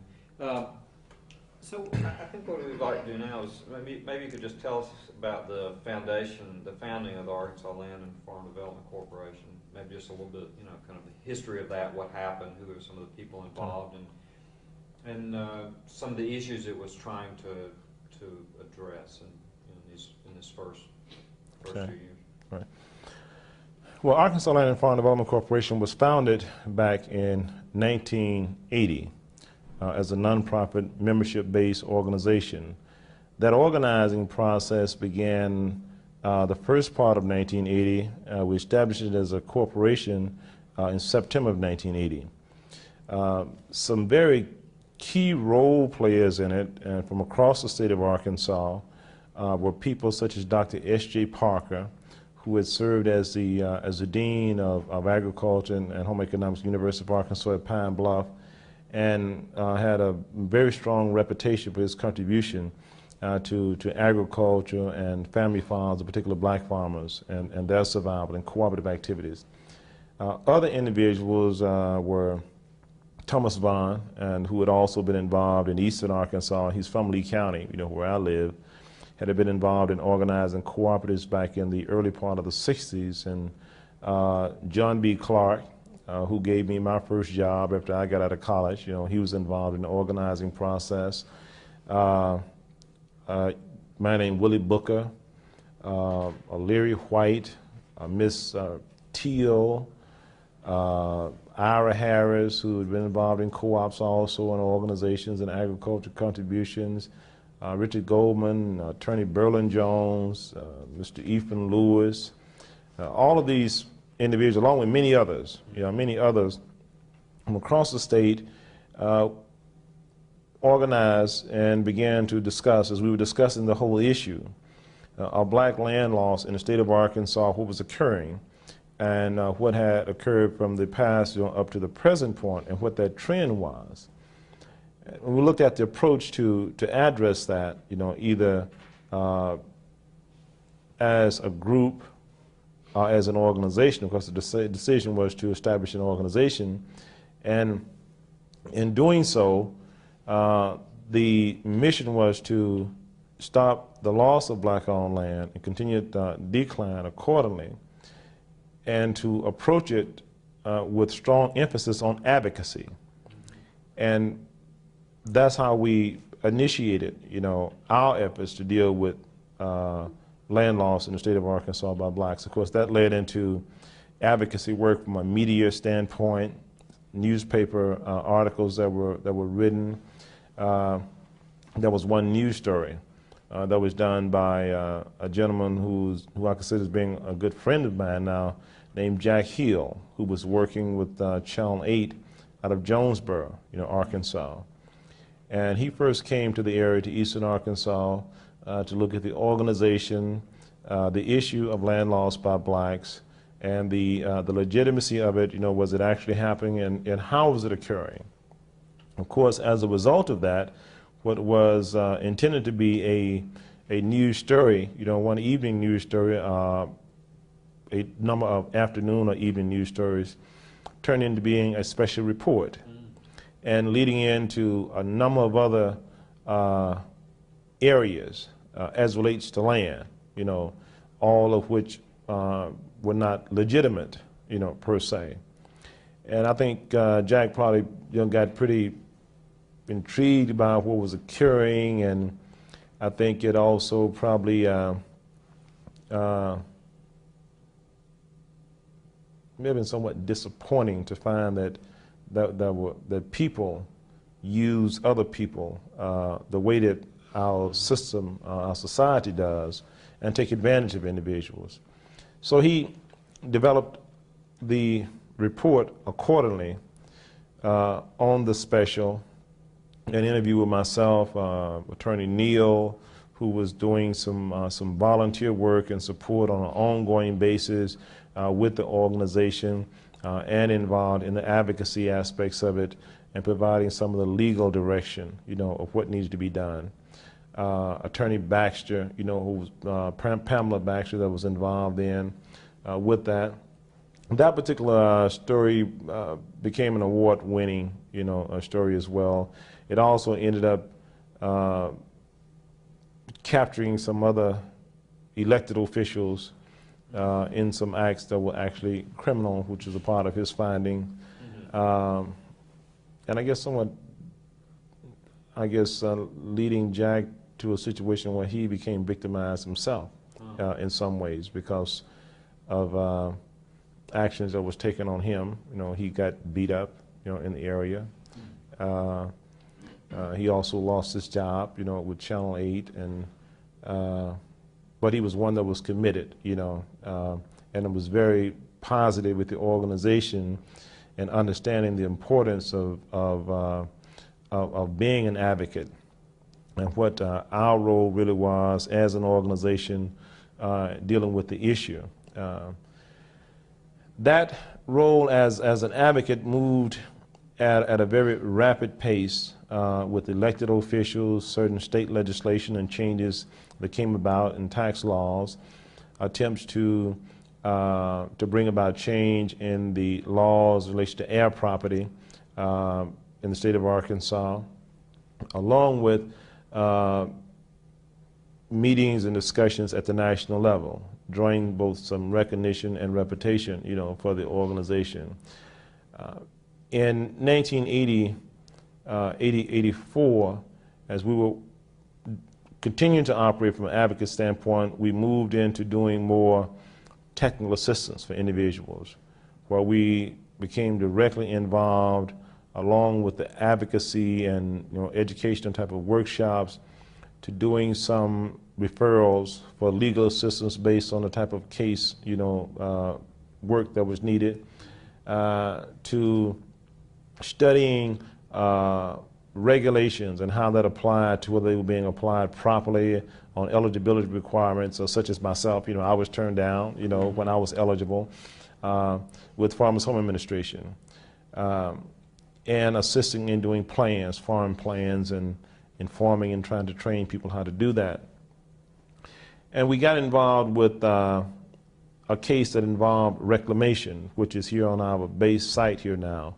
The Fargo site, which was formerly known as the Fargo Agriculture Training School, that was in inventory and that was going to be sold, by the state of Arkansas. We worked in an attempt to have the property transferred at no cost back to those who we considered as having interest in the property, and that was the Alumni Association. And of course, that we did not succeed at that based on what the requirements are on inventory property on sale for the state. Then we worked with the group, and they attempted to raise the financing to buy a portion of the property where the buildings are. And we were working to buy the farmland area to reclaim property that was historical from 1919 up to date, and the contribution it had made to the black community. We were successful at acquiring the site by purchase from the state with a loan in 1983 and closing in 84. And of course, the challenge of acquiring or reclaiming property can be a very serious challenge if it's property like the Fargo site was. We acquired the property as totally condemned property.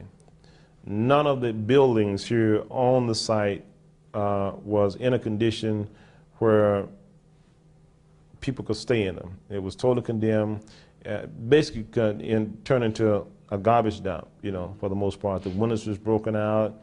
It was infested with debris and garbage and waste and pests and tall grasses and everything else.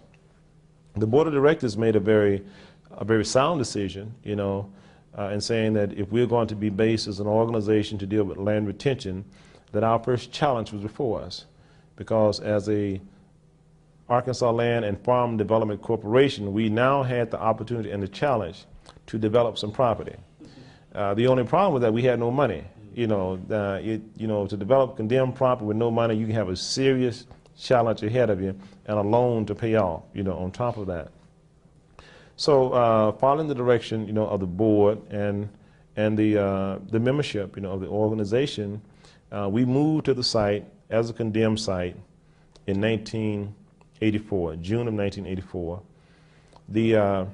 We began a transition process to move out prior to that point, and I would come out and I would work on the site some in the daytime and trying to get a sense and feel of it. And I moved into the smaller house across the road from here, and did a fix-up in that, install the phone so I could communicate back and forth with the Forest City office.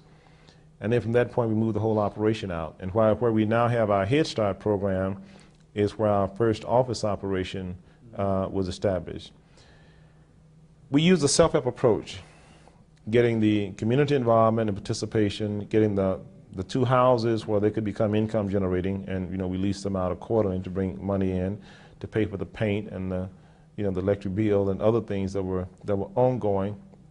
And we had youth and adults that gave the support that was needed. And the first task at hand was to do cleanup of the buildings. So I guess you could say we created somewhat of a prop like you do in the movies on the site, on the front part, because we cleaned the buildings up and took the debris out on the inside, and I bought some of my farm equipment up and my farm truck, and at number 14 truckload, I stopped counting. That was it on the trash that was being taken away. And we continued that approach. We painted up everything on the outside. And again, going back to some of, my own personal experiences, I went back to work with some of the youth. And so we involved youth, and our approach to that was to involve the youth in a manner that is something that you make a contribution and investment toward, in your community, because it's a condemned property, it was hazardous property, the way that it was being vacant for the period of time, in a way that the public had, abused it accordingly and creating debris and all that was here. And that was a response accordingly. While we didn't have any funding, we got some church support that allowed us to work with the youth to pay basically sort of a stipend. And we use that stipend to match against volunteer time. And say for every day you invest, we'll pay you for a day. And got very good response behind that on teenagers, because we weren't able to get kids on the JTPA program when we first moved out. We used a part of the education and training process with them.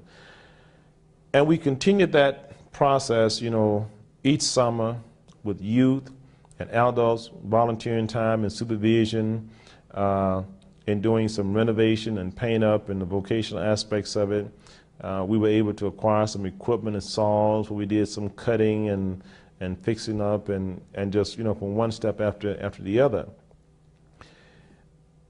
This became a major project for the organization. So we were no longer just involved in advocacy. We were an advocacy organization, and that as a program area. Then we also had as a program area site development as a major goal for the organization, and ongoing membership development, because it was noted that the strength of the organization itself was built into the members and the contributions that they would make toward an organization that they were a part of and the base that the organization was located on.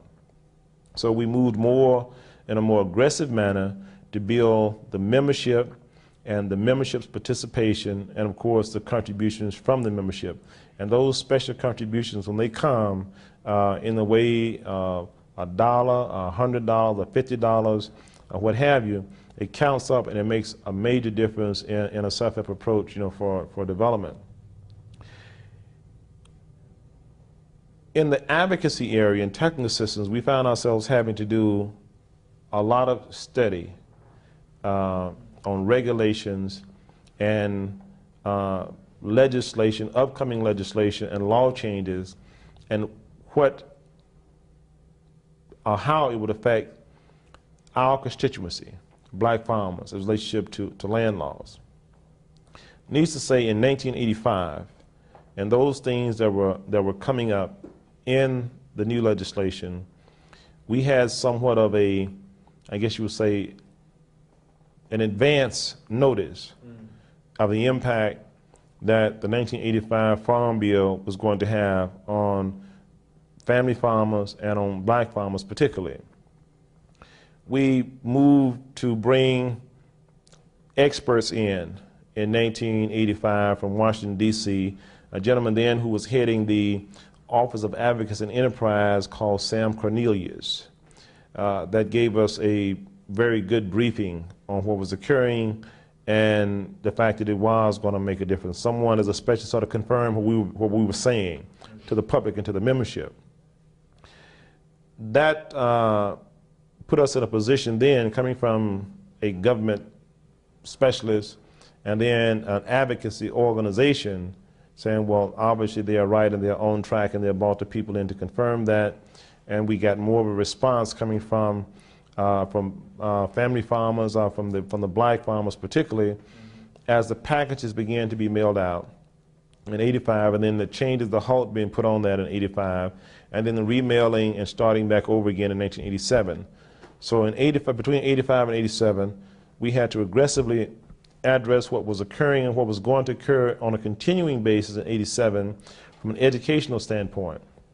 So that role as then an advocacy organization dealing with the issue and what was occurring from a public education standpoint, a leadership standpoint, then moving more to the technical assistance area, which continues to grow. And that technical assistance was providing direct information from a counseling standpoint, as well as from a direct servicing standpoint in assisting people on filling out certain papers they were responsible for responding to having work sessions with them on the importance of doing certain things so they would know to respond in a timely manner. So when the mail-outs began, people were a little bit more on guard, and that itself, I think, was the saving grace for a number of black farmers, that they knew and they understood. We conducted, for an ongoing period of time, we had 2 classes going on during the daytime in, I guess that was 88, 87 or 88, may have been the latter part of 87, in this particular room and one of the other conference training room areas with farmers and their wives. We also worked and got the support of some private sector individuals with accounting firms that learned the procedures and what was involved, that gave some volunteer time and support again. And also they're a member of the organization, on one of the firms particularly. But they gave staff volunteer time to come in, along with our organization time and other people who were volunteers as well, to work with them. But again, what was proven is that the strength of the organization and the base of the organization in services provided was the membership and the capacity of the membership and the voluntary type of support that was being given and contributed, by other people to the organization. We made the front page of Washington Post, during that whole time period, which was sort of amazing to everybody, including myself, because one of the farmers we were working with, front page Washington Post and Washington Post Magazine, weekend, story on Arkansas Land and Farm Development Corporation, and talking about the issues. I think with that occurring, from both the advocacy and then the type of services that was being provided, that the recognition of the organization grew at a little bit greater pace, but recognition brings with it responsibility, equally as much so. It brought with it to the staff of the organization and the volunteer support of the people who have been a part of it, a much greater responsibility to be responsive to what those needs were as relates to land retention, but then also moving a little bit beyond land retention to do some things in what we consider as being rural community development. We found ourselves as an organization responsible for creating models, that related to land retention and economic development. As a result of that, one of the first rice mill owned by an African American in this country. You know, we worked to put that together, the corporate structure and the bases and all, and assisting in the acquisition of financing for it. The next thing that happened behind that was assisting a factory worker, an individual who had worked with factory and had skills in working with fiberglass, and wanted to establish a fiberglass manufacturing operation. And again, we found ourselves involved in doing something that was directly in line with technical assistance, but wasn't just farm, you know, per se. You know, while the industry supported agriculture, farm operations with the rice processing, the fiberglass operation, needs to say, was manufacturing fiberglass catfish holding tanks, and still does, and still operational. Again, supporting and understanding the region within the mission of land retention for black farmers, and growing more so to be black farmers and family farmers in 86. That the industry and business development angle was something that said we could not do all of this within one organization, and you can't be all things to all people. And that it was important for the organization to create new. And in the process of creating new entities or organizations, it would also broaden the leadership base in rural community development. And of course, and that did occur. Now, needless to say that that wasn't the staff's plan. That was the board's plan. You know, of course, our plan, we had gone in what we considered as being the master plan, and that everything would be done in divisions within an organization. Probably would have become somewhat of a bureaucratic structure, and maybe even self-destructive, you know, within itself. So in '86, Arkansas Land and Farm Development Corporation created an organization called Delta Community Development Corporation, and established a board with strong leadership accordingly, and to continue to move and progress, you know, in a very positive manner. But that organization would focus on business, economic development, and industrial type of development. And it has achieved that accordingly, you know, with other industry development in the area. Panelized Housing Manufacturing Corporation, again supporting the agriculture industry from a timber standpoint. And in the process now of completing an industrial park that would involve a catfish processing and a vegetable processing, you know, plant. But all of that stemming out of the vision, you know, the vision of a people with a plan, and that plan focused on the creation of the infrastructure, institutions at the local level, and a structure for and a process for expanding and growing leadership in economic development, which was very, very positive. That again, I think, really helped Arkansas Land and Farm Development Corporation, because out of that leadership and that vision grew again an added point of reputation on the part of the organization.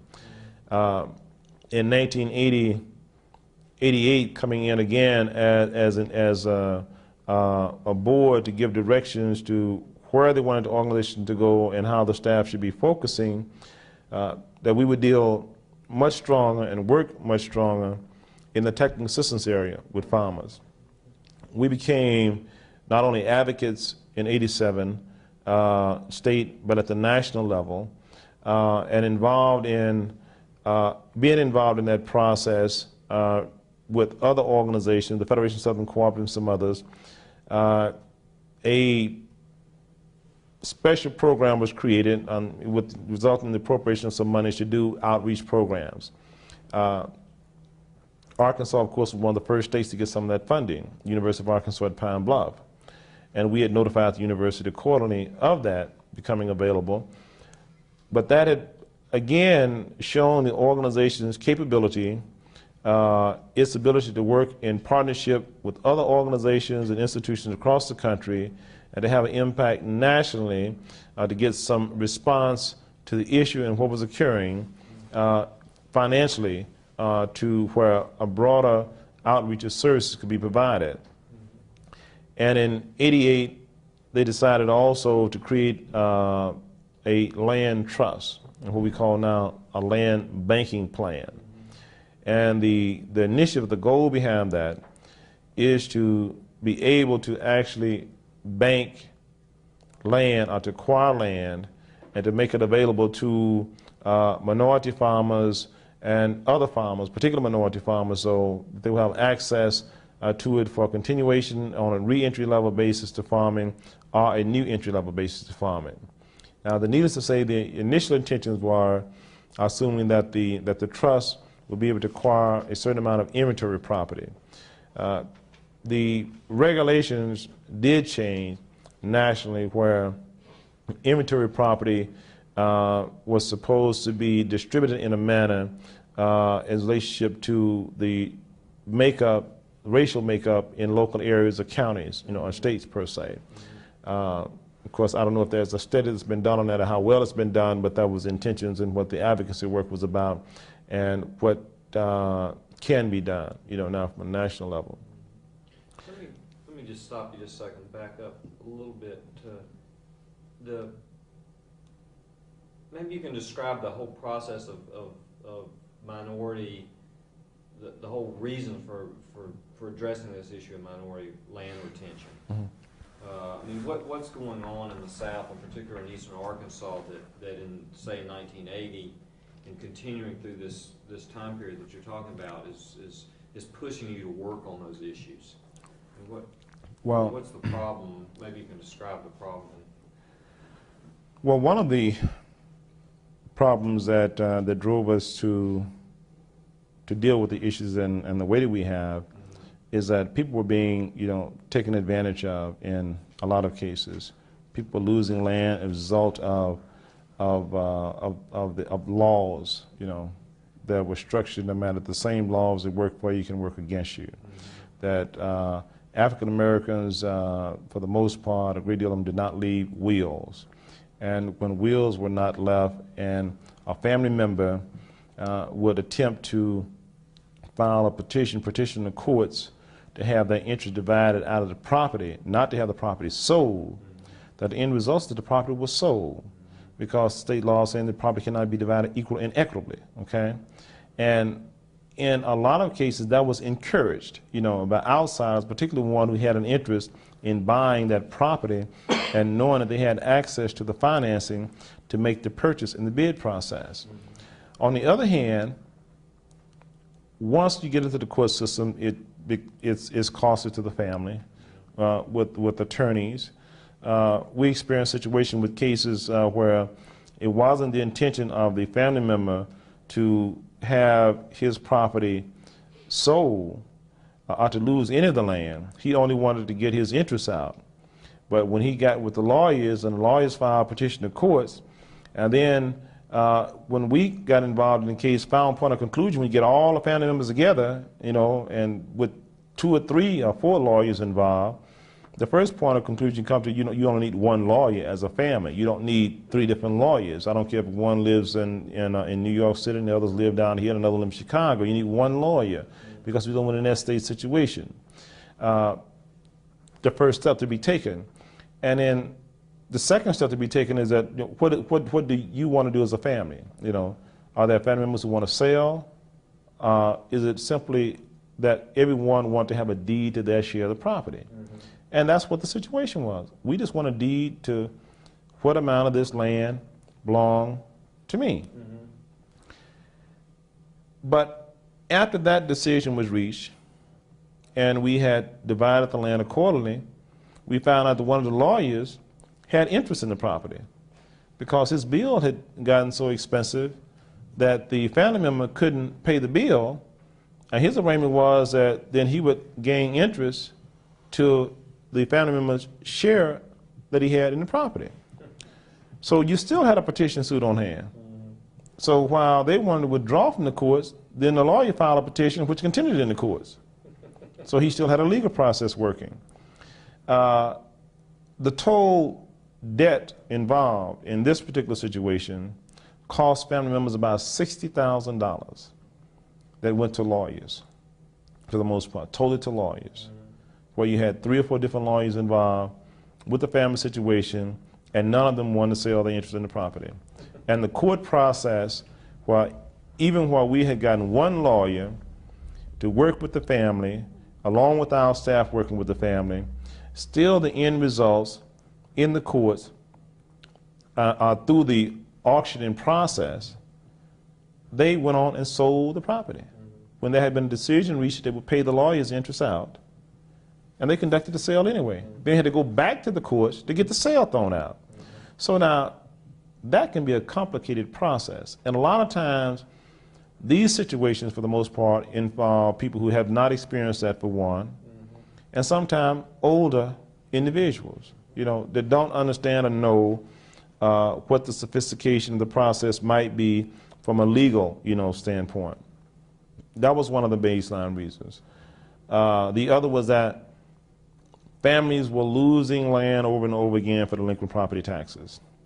And a lot of times when property was lost, it really wasn't lost, because of the way that the law was structured in the state, that property was sold after becoming delinquent for a year at the courthouse steps. Individuals would bid in the court, or speculators in the court, and acquire what was called tax deeds on the property. But then when if you went to an individual, say you told me that my property was sold for the amount of taxes, and you said, well, I bought it, but I'm going to give you a chance to buy it back. And then you find yourself, well, okay, I definitely want to buy it back. And it's like the farm, and you stand on the farm, tenant farmer, and you got to buy it from the store situation. You never quite pay for the farm. But after a certain time period, when they had not paid off this farm per se, bought their property back, and they had paid the taxes, and they had paid the taxes 10 times over again, which entitled them to the property. And their responsibility was to go and to pay the taxes current at the county level, not to deal with the individual on it. Again, being taken advantage of, as a people. End results of that is that after a certain time period, I think it was 7 years, that individual held that tax deed, then they actually did become the owners. So, well, I'm going to give you 7 years to pay this off. You ain't got to pay me, but this amount of money, it won't take you long. I'm doing you a favor because I'm saving your farm for you, It's the old saying, you got a friend indeed here, but not while you're in need. It's that old theory. But that was occurring, in the community, and people being taken advantage of. Our land commissioner, who became the land commissioner, Bill McEwing, cited that in part of his testimony with the special report that was done by Jack Hill and the whole investigative report that was done, and even what he had seen, how people have been taken advantage of and property acquired, and the speculators making $10,000, $20,000 straight line profit off of it, taking advantage of people. Along with foreclosure situations, on land. What I call trickery lease contracts, and where individuals will lose property, not reading very well and not seeking the advice, as my father always said, never sign their lease, sign your lease, it's your contract, so I got your contract. No, you don't have my contract, you have your contract. Let me give you my contract, okay, and how you lease property. That what's in your contract, or that it is your lawyer that has done the contract, not their lawyer. And what you think you are saving money, but in reality you're totally condemning. But all of these things were contributing factors that was a driving force, and the people who were part of bringing the organization together, because most of these were some older individuals as well. A lot of the mainline leadership in putting together and bringing together Arkansas Land Farm Development Corporation were people who had had experience in working, in working in co-op, organizing, and working with farmers in the past. Dr. Parker, knowing what had occurred, Thomas Vaughn, John Clark, Willie Booker, Bill Pierce, a lot of course, needless to say that it was a wealth of knowledge and a learning process for me, as a young person just getting into the field, and to be exposed to that type of leadership with people. The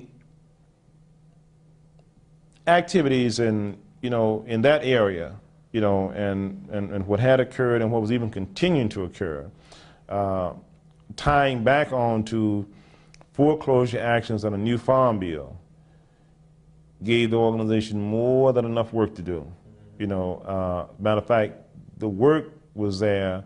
It became equally as much of a priority, and still is to have an educated people, or people knowledgeable of what's occurring, you know, what those issues are, how people are becoming victims, and it's occurring today, you know, particularly tricky release agreements, you know. People are coming in now, so, you know, I lost my elderly people particularly, you know, and I think the notice really has to go out that our senior citizens are taking advantage of, senior citizen landowners. A lot of time, even so today, not knowing what all's involved and how people can take advantage of them with the land that they own, and what, you know, is a part of their income, you know, even by adverse possession, you know, that they use the land for a period of time openly and not disturbed in any form or fashion. Then they do a quiet title, you know, a quick claim deed on the property. That occurs. It's occurring today, you know. Making a loan without redemption rights, you know, with intentions of foreclosure, knowing that if I make you this loan and you give you my, and I'm going to let you have the land as security, that I'm going to make sure either the documentation process or the timeline on you paying this, that I'm going to immediately do foreclosure actions while you may be able to, and the loan itself, you have more than enough security. So while you may make me a loan for $5,000 and you holding $20,000 worth of security, then all I got to do is sell $5,000 off. At least I got the other $15,000, you know, worth of land that I have here. But, you know, beginning the process now, you know, if you give up your redemption rights and you get the $5,000, you know, 6 months after, you don't have the right to redeem your property, okay? But all of those things involved, and that's involved in the land loss process with people in our local community, with African Americans, with low-income individuals in our society today. People are taken advantage of. You know, it's like the system itself, particularly our society, and that those who have, and I don't mean just necessarily have money, sometimes it just matter those who have the information. You know, you can have enough information where if I got it and you don't have it, you know, and you're moving in a very, you know, vain manner, then, you know, you're such to be victimized, you know, in a lot of ways. But that's what the struggle, you know, the struggle is all about and has been about since the formation of Arkansas Land and Farm Development Corporation, while we've done a lot of other things, you know, in the process. The other thing I think has been very meaningful is that while we have been strong advocates as an organization, we've been an organization providing direct services to individuals and technical assistance and training, that we've also been an organization with a reputation that's been able to work with and through the system, to understand policy, to understand regulations, and how it applies to the livelihood of people, to family farmers, to understand also an approach and models to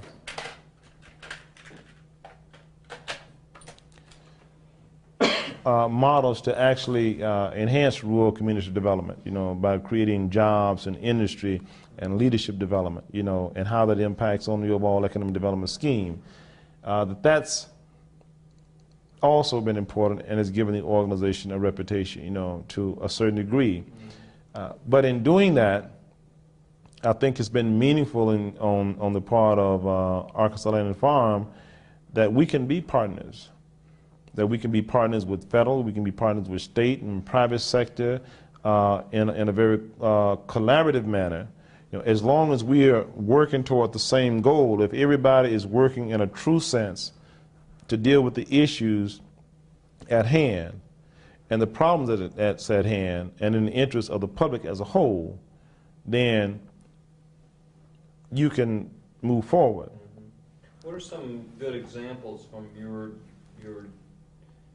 history, I mean, the organization's history of this kind of collaboration? Because I think this is something that's very important for in rural communities to do. Maybe, say, working with the state, or and then maybe an example of working with the private sector. Right.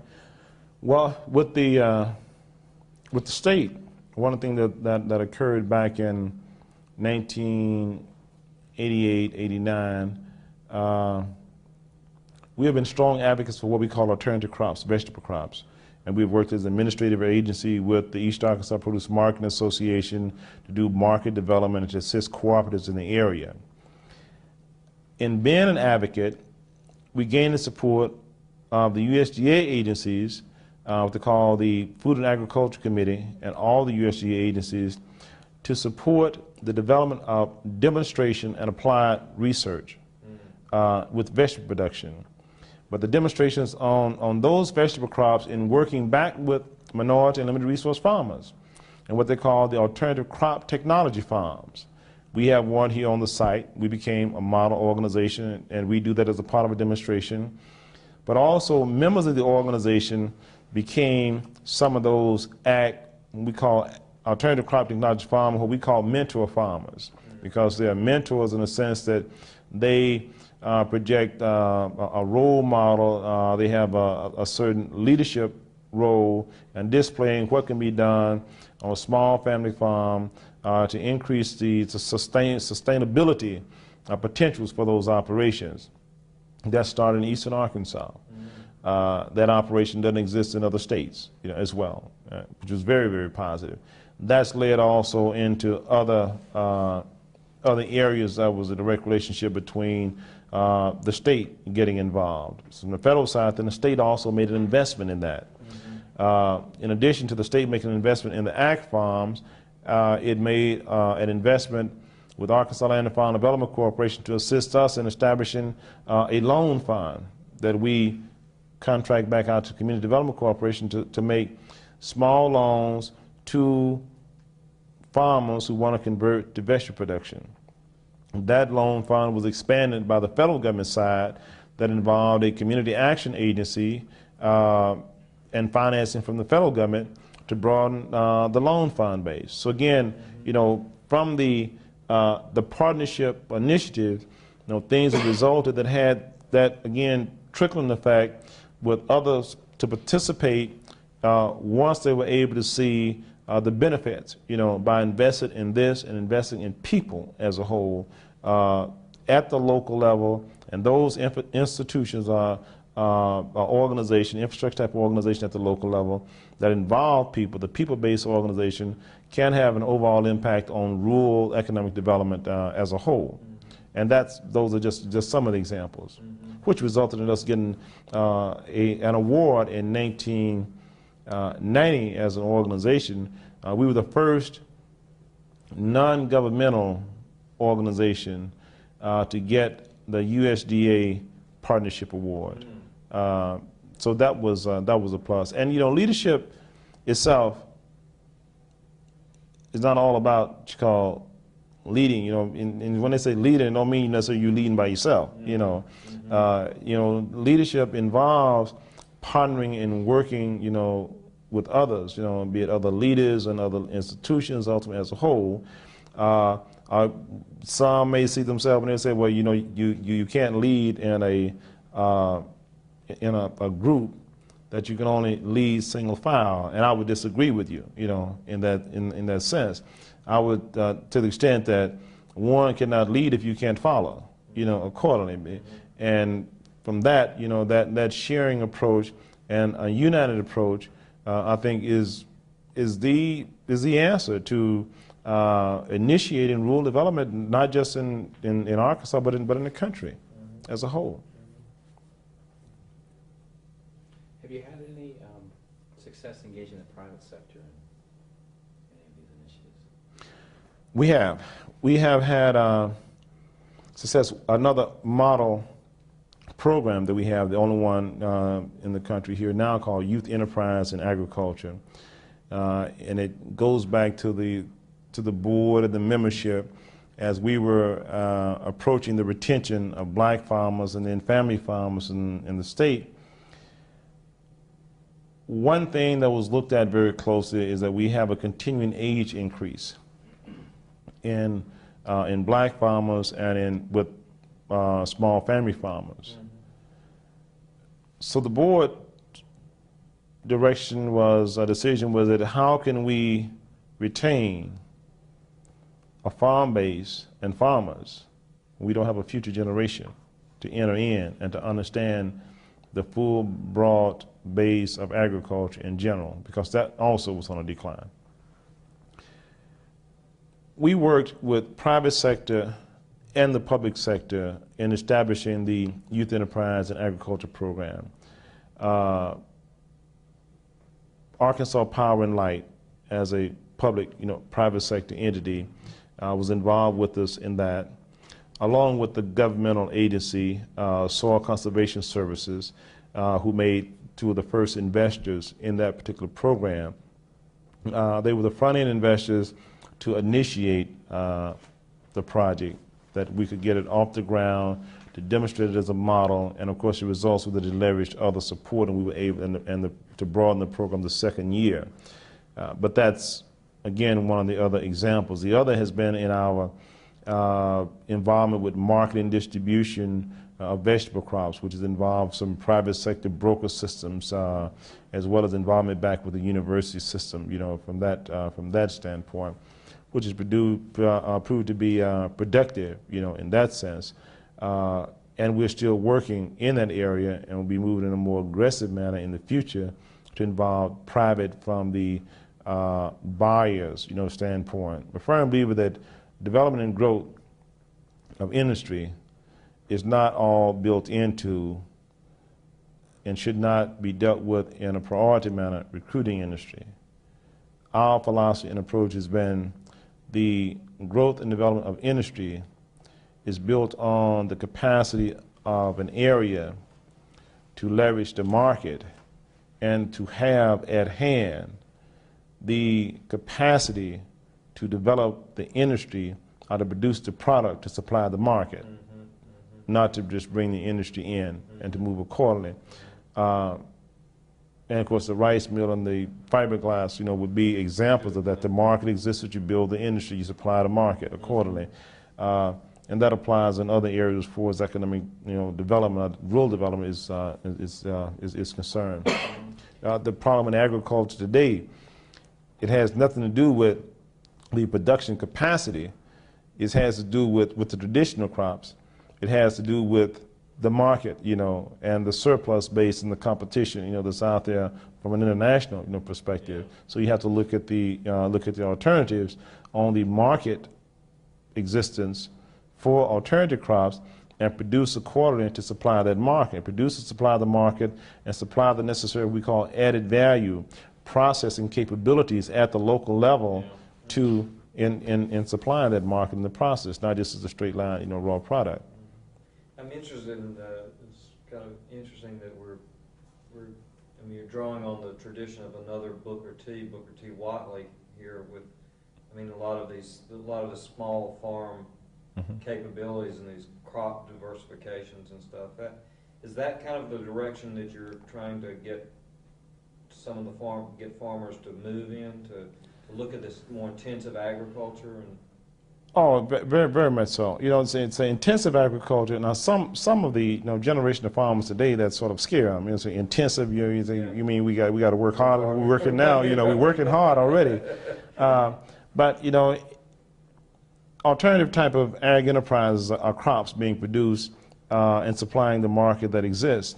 And again, developing the added value processing capabilities just you have the granaries in the local area.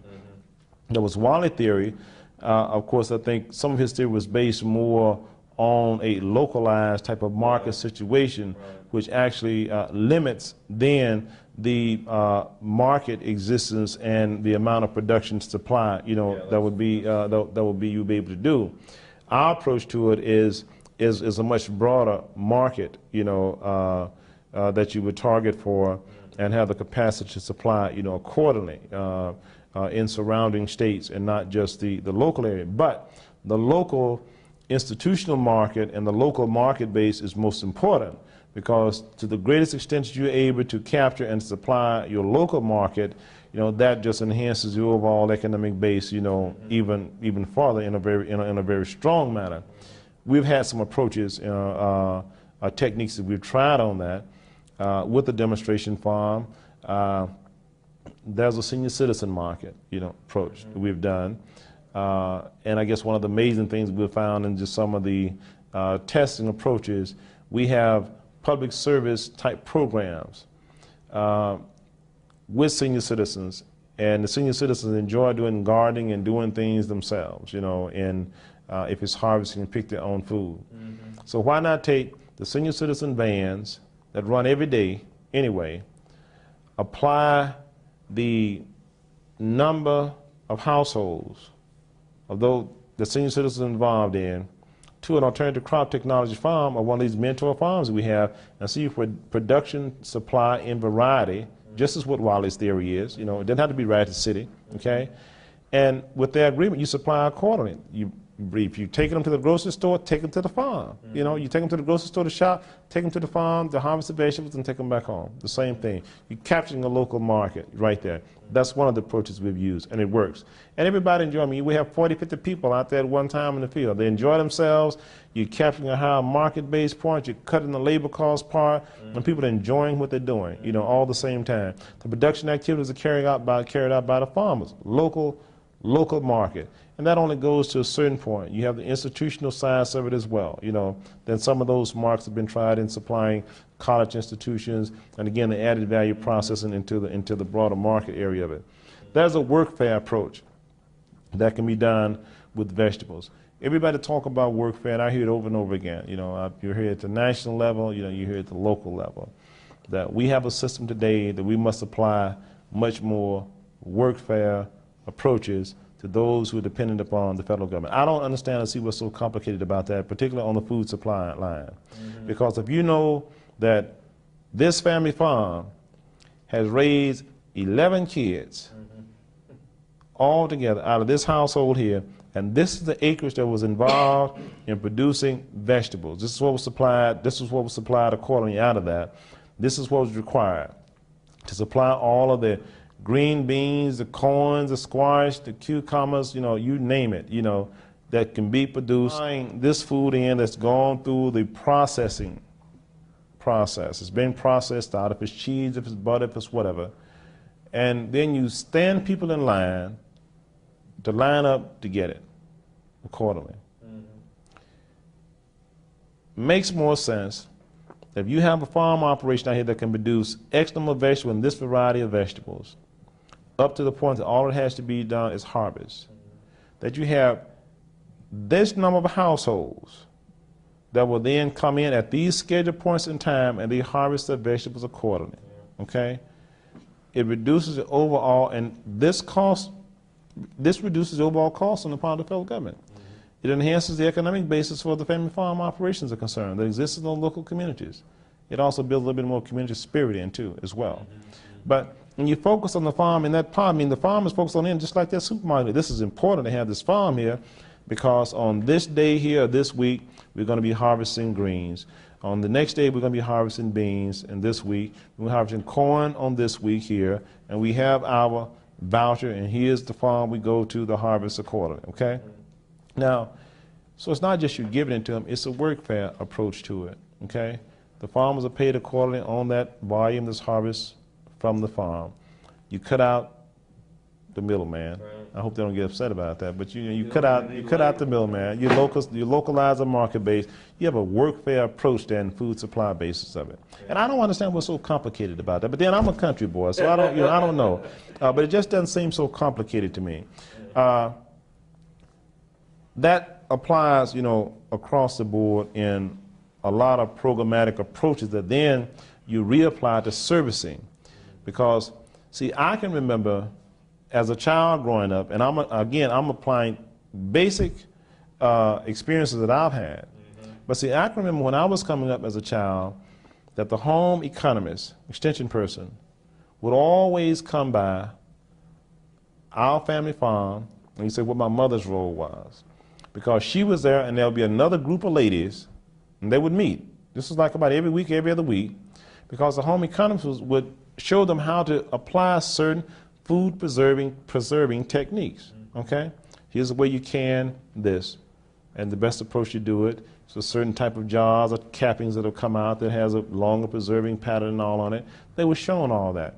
Now we have these same services that exist in every county it is around right now, but obviously we are not following this service toward the area where it's needed the most. The low-income segments of the population on services, teaching not only farm families but non-farm families from a training standpoint how to preserve food, then applying the farm operation part on the supply of the food. Back in. Again, you cut the cost of federal government, you create a workfare approach for food supply for those who are on government program.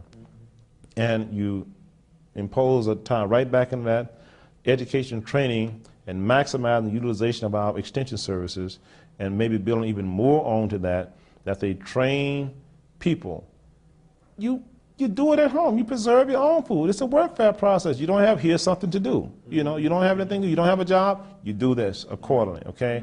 Because we're paying this much out in billions of dollars every year, be it rural. And I think it'll have an impact to a great degree upon what could be the answer to a lot of our, I think the answers to what the urban situation is, the answers are going to be in the rural. Because if you're going to pay X number $1,000, billions of dollars out every year in both food and shelter, utility costs, in an urban situation that's built into creating other situations in these clusters, then why not deal with a decentralization process?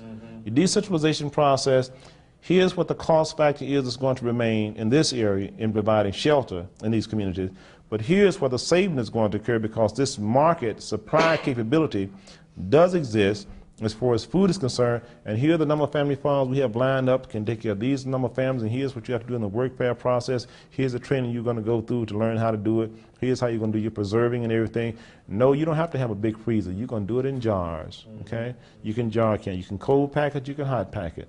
Yes, it does entail work, but, you know, it's development, you know. It's cutting costs. It's a workfare situation for people, and is people initiating and being involved in what is required as what I guess is both said, techniques and approaches for survival. I mean, it's required. You know, it's required to survive. You have to have food. You have to have shelter, and it could be, you know, the answer to revitalizing, you know, small family farm operation. Because, you know, personally myself, if I was going to be doing it that way in a workfare approach, then I'm going to try to learn how to be a farmer too, on a small scale basis. Because if I'm going to be involved in the workfare, then what's keeping me from being the producer to supply X number of families just like everybody else does, and I'm going to have my income coming in and supply my own food that I'm producing anyway, and I'm involved in workfare and I'm earning independent type of living, you know, approach. But there's a motivating factor behind it. A lot of things that tie back to where we are from a rural perspective and from a urban perspective, I think have a very basic approach when we talk about workfare, responsible citizens, work ethics, you know, education and training. The first education and training process ought to be on the law of survival, providing, you know, for yourself, and incorporating workfare into that. That here's a law of survival, here's requirements for survival. Food is a part of that, okay? And, you know, the hungry, you know, in our country today and what occurs, you know, I think it's totally senseless. Right. So it's, I mean, it's fascinating how these kinds of lessons you learned as a young man kind of are actually kind of centerpiece of your development strategy here, which seems to me to make a lot of sense. I mean, it's necessary in these to revitalize in these rural areas. It's because I lived it. Yeah. You know, I lived it, and in living it, that was a survival. Right. You know, the basic survival in a family that encompassed it, and encompasses now the love, the caring, the work ethics, you know, a work fair, you know, as they call it, you know, nowadays. And again, it just, you hear work fair, you know, I still say work fair is applied toward the basis of necessities, you know, is where you first apply work fair. The basis of necessities on the first hand is food, and to survive, just to sustain life. And then, of course, you have the shelter basis of it. You know, they deal with the self-help approach in the Housing, of course now self-help in housing on one sense creates a bill, where you got to pay for you got to pay for the loan that you acquire. But I think self-help approaches to housing also from any perspective can be applied. That those people who are going to be serviced, particularly if it's in a transition process, then that approach in self-help development of houses should be involving those individuals that's going to be serviced by the housing that's going to be developed, particularly if it's going to be paid for in the part by the federal government. Yeah. Now, what you're going to do again on housing development and cost-wise on the part of the federal government, that you have a savings that's there, and you approach it accordingly. Two necessity areas that involve private sector, but a savings on the part of the federal government, you apply workfare in the process. It's very simple. That's the way my dad built his first house, You're right. It sounds like a smart country solution. Have you got some kind of? I think that's true. We've come to the